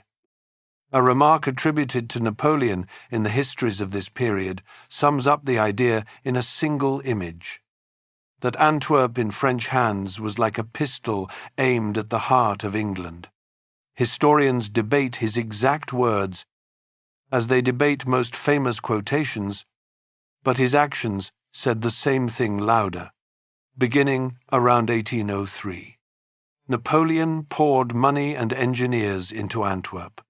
He ordered naval dockyards built, shipways laid, the quays rebuilt in stone, and a great enclosed dock dug at the northern edge of the city where warships and cargo vessels could float free of the tide. That first basin, known today as the Bonaparte Dock, still exists. The oldest dock in the modern port. Notice the irony, because Antwerp's story runs on irony. The city's rebirth was designed as a weapon. The emperor was not reviving the world's market. He was loading the pistol. Under Napoleon, the port was above all a naval base, and England understood the threat exactly as intended. When the wars finally ended at Waterloo in 1815, just 70 miles from Antwerp's walls, the victorious powers redrawing Europe had the pistol very much in mind. Their solution was to bolt the Low Countries back together, north and south, Holland and Belgium, into a single united kingdom of the Netherlands under a Dutch king. Explicitly designed as a barrier against France, for Antwerp, this arrangement had one enormous silver lining. The Scheldt now ran from source to sea through a single kingdom. The river stayed open. Trade returned. And for 15 years, the port grew under the same flag as its old rival Amsterdam. It could not last. And it did not. The South and the North had spent 2 centuries becoming different peoples. Catholic and Protestant, French-speaking elites and Dutch-speaking government. And in 1830 the South rose in revolt. The Belgian Revolution created the country we know today, with Antwerp as its greatest port. The birth was violent in exactly the way this city had learned to dread. The Dutch garrison held Antwerp's citadel, the old fortress of Alba. And in the fighting that followed, the Dutch commander bombarded the city from its walls.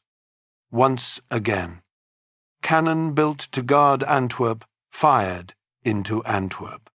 The citadel changed hands only after a French army besieged it in 1832. And Antwerp's merchants, watching warehouses burn for the flag of a brand new country, understood the oldest lesson in their history with fresh clarity. Whoever holds the river mouth holds the city's throat. And the river mouth, once the borders settled, belonged once again to the Dutch. The Netherlands could no longer close the Scheldt outright. The great powers guaranteed free passage in the treaties that recognized Belgium, but the Dutch retained the right to levy a toll on shipping bound for Antwerp, collected on every ton that passed the river mouth. To keep the port competitive, the young Belgian state stepped in and shouldered much of the burden itself, refunding tolls so that shipowners would not simply route around Antwerp. The river was open. Traffic grew. But every year the tolls sat on the national books like a quiet tribute to the neighbour downstream, a reminder that Antwerp's lifeline still ran through foreign water. It was the old problem of the legend in its most modern costume yet. Not a monster. Not a blockade. Just a tariff schedule. The solution, when it finally came in 1863, was so perfectly Antwerp that it belongs in the city's coat of arms. Belgium did not fight the toll. Belgium bought it, in an international agreement signed that year. The Dutch right to levy the Scheldt toll was extinguished forever in exchange for a lump sum. Tens of millions of francs, raised with contributions from Belgium and the trading nations whose ships used the river. The hero of the old legend cut off the giant's hand with a sword. The heroes of 1863 did it with a bank transfer. It is hard to imagine a more fitting victory for this particular city. The toll defeated by the instrument Antwerp itself had helped develop. International finance. And this time, when the river opened fully, everything was different.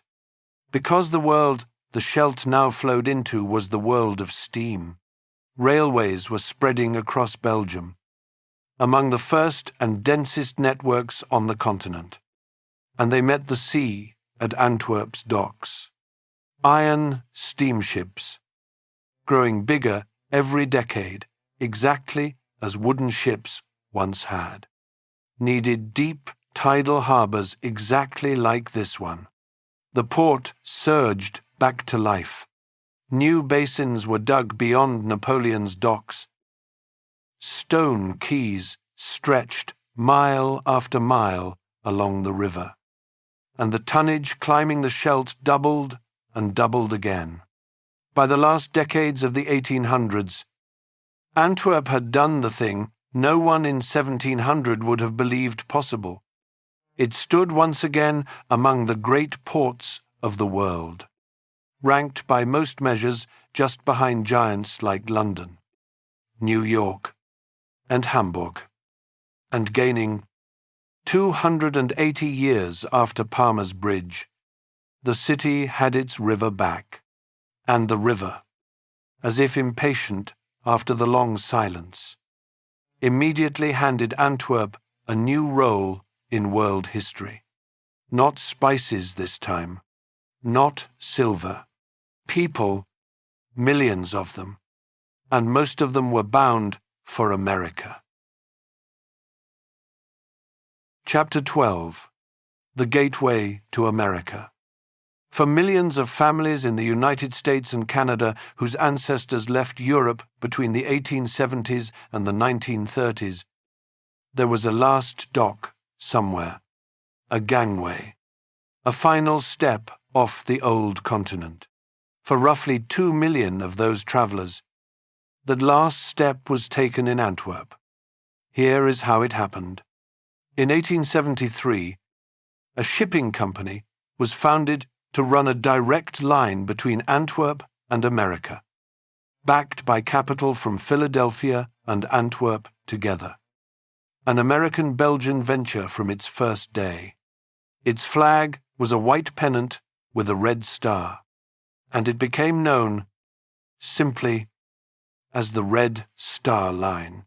Its ships ran from the Scheldt to New York and Philadelphia, and the trade it is remembered for, above all others, was emigrants. The timing could not have been more powerful. Europe in these decades was pushing people out by the million, poverty in the countryside, hunger, conscription, and in the East, something darker. In the Russian Empire, waves of organized anti-Jewish violence. The pogroms drove entire communities to flee, and Antwerp, connected by rail to the whole continent, its port open and cheap, became one of the great funnels through which Europe poured itself into North America.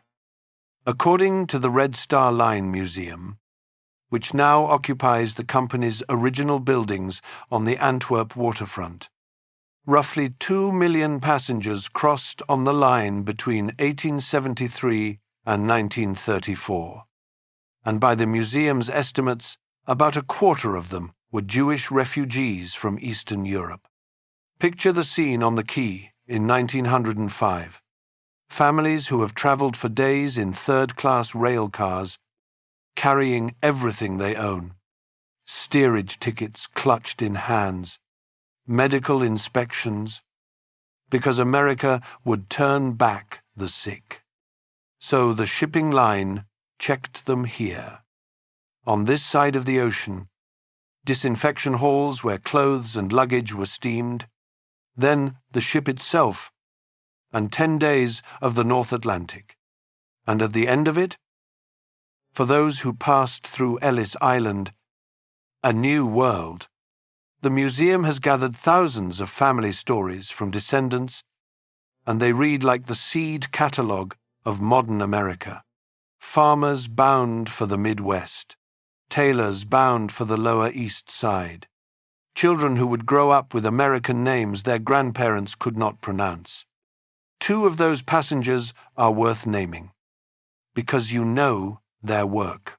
The Red Star Line Museum counts among its passengers a 5-year-old boy named Israel Beilin, who, according to the museum's records, sailed from Antwerp with his family in 1893.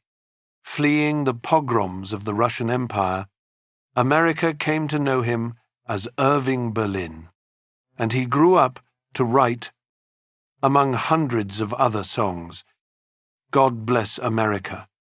Sit with that for a second.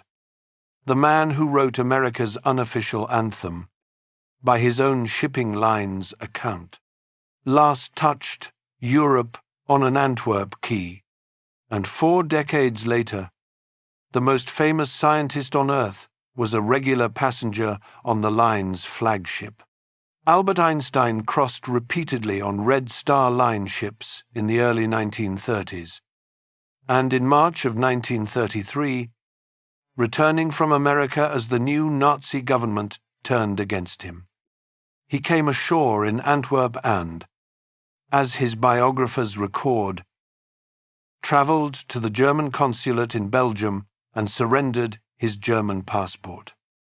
Renouncing his citizenship, he stayed for months in Belgium under protection, spent time in England, and by the end of 1933 had settled in the United States, never to live in Europe again. The line, best remembered for carrying the poor, also carried the century's greatest mind. At the moment he became a refugee like them, and while the emigrants flowed west, something else was flowing into Antwerp, and this is where an old thread of our story returns. Diamonds. Remember the cutters of the 1500s, and remember that the fall of the city sent so many of them north that Amsterdam became the diamond capital of the world. For almost 3 centuries, Antwerp's diamond trade lived in its rival's shadow. Then, in the 1870s, everything changed at once. Diggers in South Africa struck the greatest diamond deposits ever found, and the trickle of stones from India became a flood from the Kimberley mines. The flood needed hands, thousands of them, and it needed a port with skilled labor and direct shipping. Antwerp had both, and it had one more thing. The same pogroms that filled the Red Star Line's steerage decks brought to Antwerp a growing community of Jewish families from Eastern Europe, many skilled in trades that travelled well, and the diamond craft was the most portable trade of all. Some emigrants bound for America looked at the wages in the cutting workshops and simply stayed. By the early 1900s, by most accounts of the industry, Antwerp had done to Amsterdam what Amsterdam had once done to it. The diamond capital of the world moved back south, to a few dense streets beside Antwerp's new central railway station, a district of exchanges, workshops, and family firms where deals worth fortunes were sealed with a handshake and a blessing. The city that lost its cutters to exile in the 1580s got them back, 300 years later, from another exile.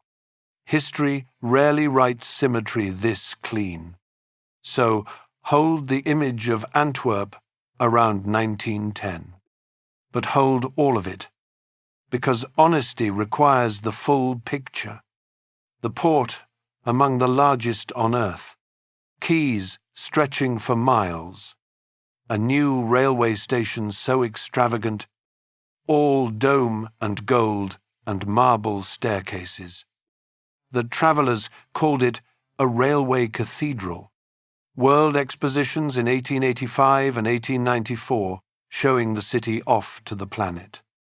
And across those same quays, alongside the grain and the wool, flowed the wealth of Belgium's colonial empire in the Congo.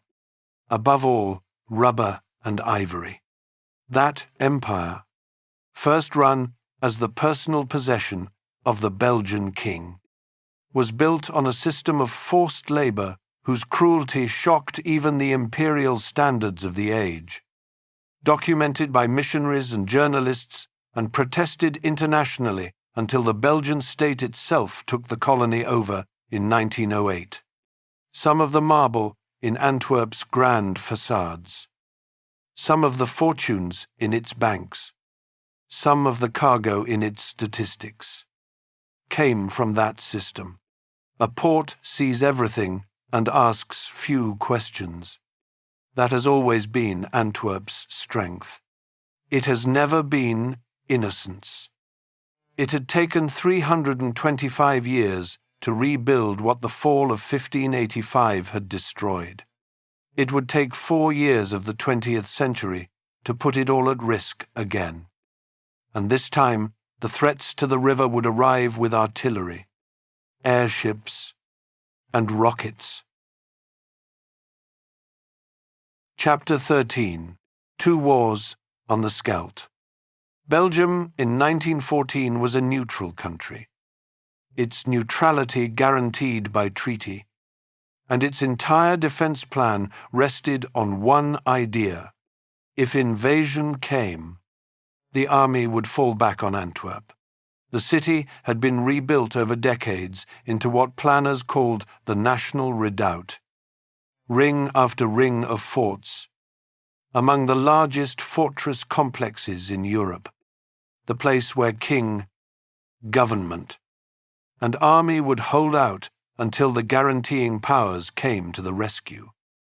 In August 1914, Germany invaded, and the plan was put to the test. The Belgian Field Army withdrew into the Antwerp Ring with King Albert at its head, and the city learned immediately what modern war meant. On the night of August 25th, 1914, a German Zeppelin drifted over Antwerp and dropped bombs on the sleeping city, killing civilians in their homes. One of the first aerial bombardments of a European city in history. The people of Antwerp were among the first humans to learn a fear that would define the century. Death arriving by air. At night, on neighborhoods, the forts, it turned out, belonged to a previous war. Germany brought up siege artillery of a size the fortress designers had never imagined. And one by one the outer forts were smashed. In early October, with the ring collapsing, an extraordinary visitor arrived in the besieged city, Winston Churchill. Then the young head of the British Navy crossed the Channel personally. toured the defences, urged London that Antwerp must be held, and threw a scratch force of British naval infantry into the line. Historians still argue about the episode. Some call it reckless theatre. Others note that the extra days of resistance helped the Belgian army escape along the coast and helped the Allies win the race for the Channel ports. What no one disputes is what happened to the city. On October 10th, 1914, Antwerp surrendered, and as the siege closed, civilians fled by the 100,000, on foot, in carts, packed on barges, most of them north across the Dutch border, where contemporary Dutch records describe roughly 1 million Belgian refugees at the peak of that autumn. We have seen this scene before in our story, running in the same direction. In the 1580s, Antwerp emptied northward into Holland. In 1914, the road north filled again. The Scheldt region keeps replaying its own history in new costumes. Antwerp spent 4 years under German occupation, its port strangled, and then rebuilt after 1918, with the stubbornness this story has taught you to expect. By the 1930s, the port was again among the busiest in the world. The Diamond District, again the planet's cutting floor. And the Jewish community at its heart had grown into one of the largest in Western Europe. Tens of thousands of people, many of them refugees once already. Now watching the news from Germany with a dread that needs no explanation. In May 1940, the German army came back, and this time Belgium fell in 18 days. What followed in Antwerp is the darkest passage in this entire story, and it must be told plainly. In April 1941, local collaborators, incited by occupation propaganda, rampaged through the Jewish quarter and burned synagogues while the occupying authorities let it happen. Then came registration, the Yellow Star, exclusion from work and school, and beginning in the summer of 1942, the deportation trains, running from a barracks in nearby Mechelen to Auschwitz. The numbers assembled by historians and by Belgium's own post-war inquiries are devastating. Tens of thousands were deported from Belgium, a clear majority of Antwerp's Jewish community among them, and only a small fraction returned. Researchers comparing Belgium's two great cities have concluded bitterly that a far higher share of Antwerp's Jews were murdered than of Brussels's. In part, the record shows, because elements of the local administration cooperated with roundups that officials elsewhere obstructed. The Diamond Quarter survived the war. Most of the people who had made it what it was did not. When we walk through that district in the final chapter, remember that its post-war life is not a continuation. It is a resurrection from ashes, rebuilt largely by survivors. Liberation, when it came, arrived at the speed of a tank column. On September 4th, 1944, British armoured forces racing across Belgium took Antwerp so quickly, guided by the Belgian resistance, that the Germans had no time to dynamite the docks. This mattered enormously. The Allied armies were still feeding themselves through Normandy, hundreds of miles behind the front, and their advance was starving for supplies. Antwerp, one of the greatest ports in Europe, captured intact, was the answer to every supply officer's prayer. Except for one thing, and if you have followed this story from the beginning, You already know what it is. Antwerp is 50 miles from the sea. The Germans still held both banks of the Scheldt estuary. The port was liberated. The river was closed. 400 years after Parma's Bridge, the oldest problem in Antwerp's history was suddenly the most urgent military question on the Western Front. The task of opening the river fell above all to the 1st Canadian Army, and the Battle of the Scheldt, fought through October and November of 1944, deserves to be far better known than it is. It was fought in flooded polders and freezing dikes. Across land, the defenders had deliberately drowned, ending in an amphibious assault on the fortified island of Walcheren at the river's mouth.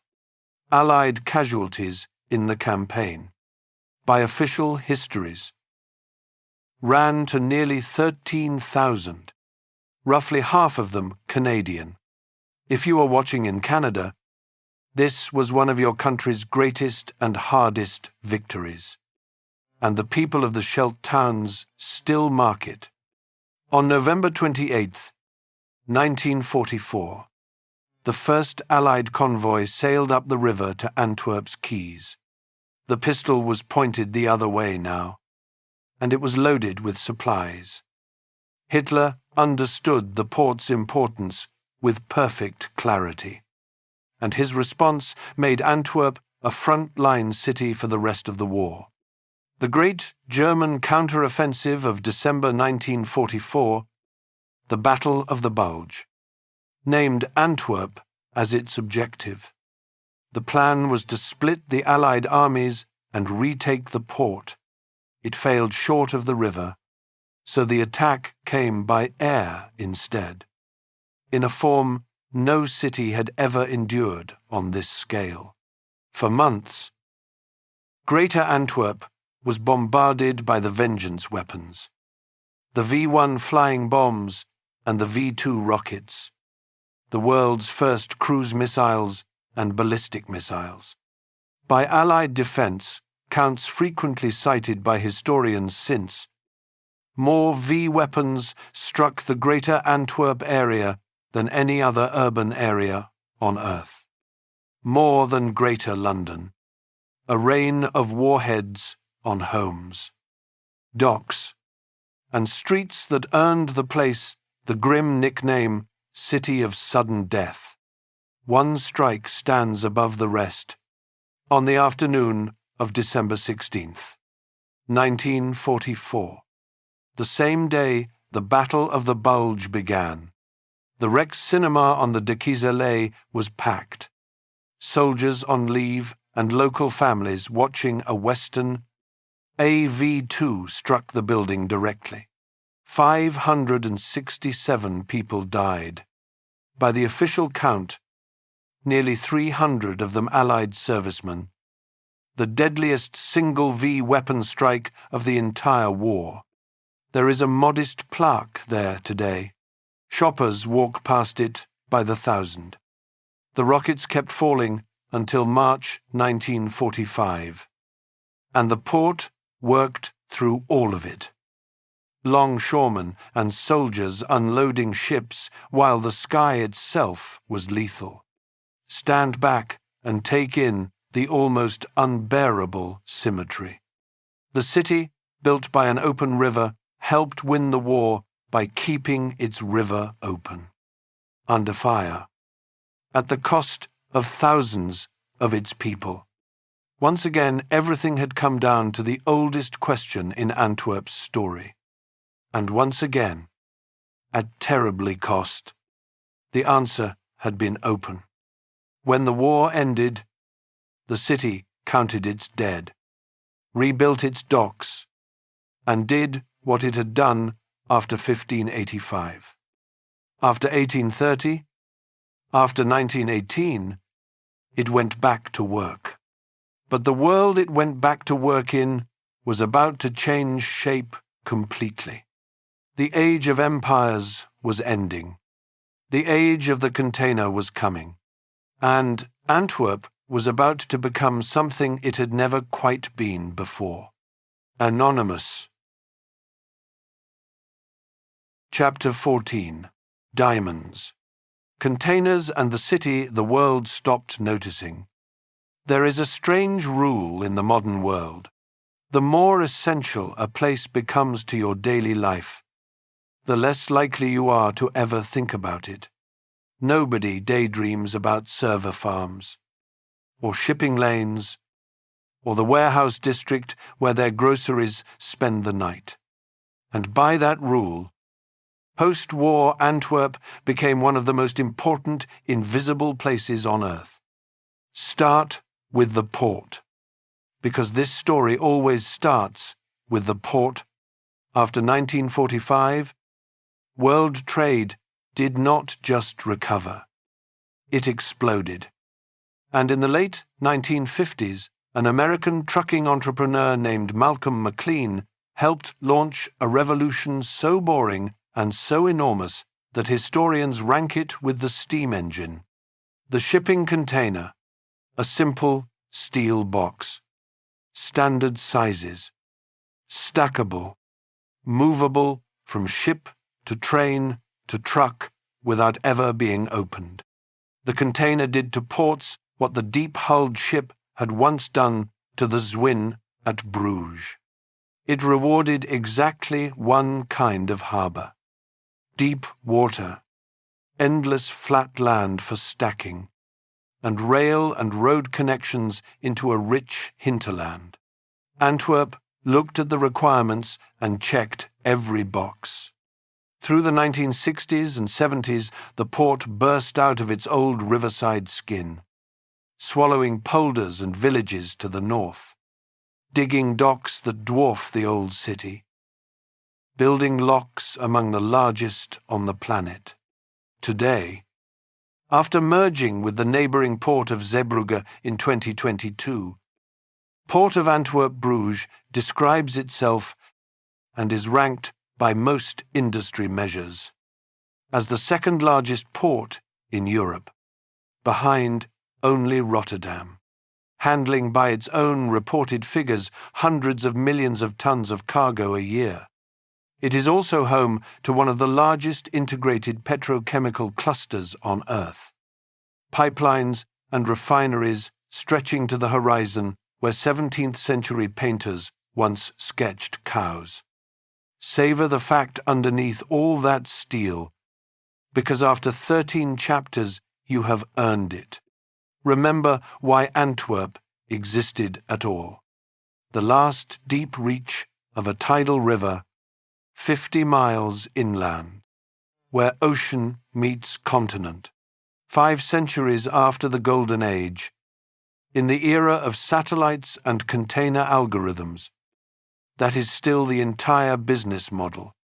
The river is open, and twice a day the North Sea tide still carries ships the size of horizontal skyscrapers up the Scheldt. Past the old town, to the quays, the machine that was switched off in 1585 is running at full power. Almost nobody outside the industry knows its name. Now walk from the container terminals back into town, to a few dense streets beside that cathedral of a railway station, and you reach the Second Empire, the Diamond District, barely 1 square mile, guarded, camera-watched, outwardly unremarkable. Industry bodies, above all the sector's own organization, the Antwerp World Diamond Centre, have long claimed that a very large share of the world's natural rough diamonds, figures around 80% or more, have often been cited in industry publications, pass through Antwerp on their journey from mine to ring, along with a substantial share of polished stones. The precise share moves from year to year and depends on how you measure, by weight or by value, and rivals like Dubai and Mumbai have pulled real business away in recent decades. But even by conservative readings, this small district remains one of the great crossroads of the world's diamond trade, which means a diamond owned by someone watching this video right now may well have passed, at some point in its life, through these few unremarkable streets. The trade has changed hands across the centuries in a way that tells Antwerp's whole story in miniature. From the old guild cutters to the Jewish community that rebuilt it twice, once after exile and once after the Holocaust, to the Indian family firms, above all from Gujarat, who by industry accounts came to handle a clear majority of the trade from the late 20th century onward. The handshake and the blessing that seal a deal now happen in Flemish, Yiddish, Hindi, and Gujarati. The inscription on the old bourse, "Merchants of every nation and every language," turned out to be less a motto than a prophecy. And the city found new trades, because this city always finds new trades. In the 1980s, 6 young designers from Antwerp's Royal Academy packed their collections into a rented truck and crashed the London fashion fairs. The press, unable to pronounce their Flemish names, called them the Antwerp Six, and the label stuck. Designers like Dries van Noten and Anne de Meulemeester put this mid-sized Belgian city permanently on the map of world fashion. And the Academy still pulls ambitious students from every continent. It is the Rubens pattern repeating. A city past its imperial noon, producing beauty that conquers the capital's honesty, though requires the shadow as well. And Antwerp's modern shadow is serious. The same qualities that make a port great for legal cargo, scale, speed, connections, make it valuable to illegal cargo. And through the 2010s and 2020s, Antwerp became, by the seizure statistics of Belgian customs and European drug agencies, the principal gateway for cocaine entering Europe. With record multi-ton seizures year after year and violence spilling into city neighborhoods, Belgian authorities, the port, and European agencies have poured resources into the fight, and the outcome is still being written. It would be dishonest storytelling to pretend the Golden Age had no smugglers either. An open river carries everything, and every generation of this city has had to decide, all over again, how much of everything it can live with. So stand back and look at the whole picture. The second largest port system in Europe, a diamond crossroads of the planet, a fashion capital, a petrochemical giant, a city of around 500,000 people at the heart of one of the densest economic regions on Earth. And then try this experiment. Ask 100 people anywhere outside Belgium what Antwerp is famous for. The silence you will mostly get is the reason this video exists. And it is the final mystery of the story. How does the former center of the world become a place travelers skip? Part of the answer is simple bad luck of geography. Antwerp sits an hour from Brussels and 3 hours from Paris and Amsterdam, giants of tourism that soak up the world's attention. Part of it is that modern ports repel romance. Fenced, automated, and far from the postcard old town. And part of it, perhaps, is this. Antwerp's modern identity became so completely tied to work, to logistics, to trade, to the next tide and the next cargo, that the old claim to global fame simply receded from view, less denied than left unmentioned. The way working families leave the famous ancestor's portrait in the hallway and get on with the day. This city has been the center of the world once, and it paid the full price for the privilege, sacked by its own protectors, emptied of half its people, locked out of the sea for 2 centuries, rocketed for 200 days. Whatever the reason, somewhere along those 400 years, Antwerp settled into being essential instead of being famous. Fame attracts giants. Cargo just needs the tide. So come back with me to where we started, the bank of the Scheldt.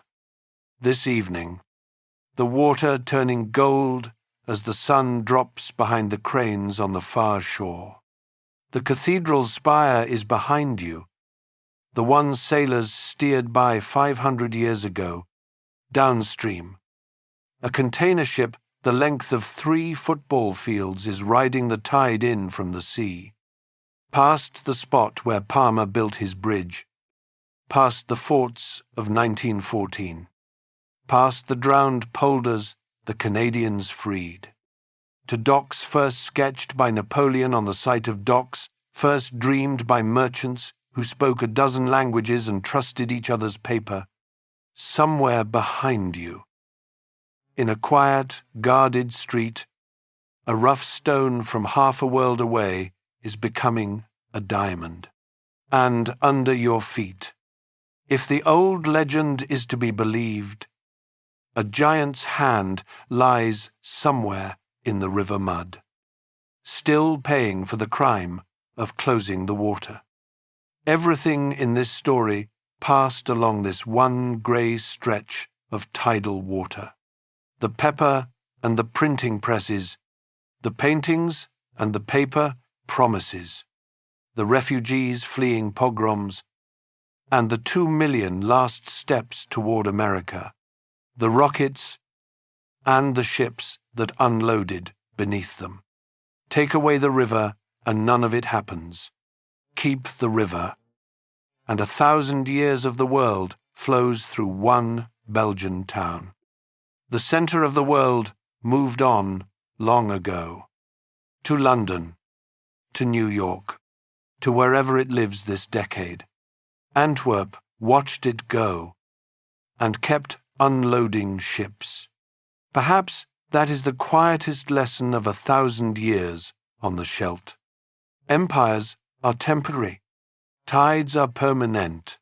Choose which one to build on. If this journey was worth your evening, tell us below which city we should follow next.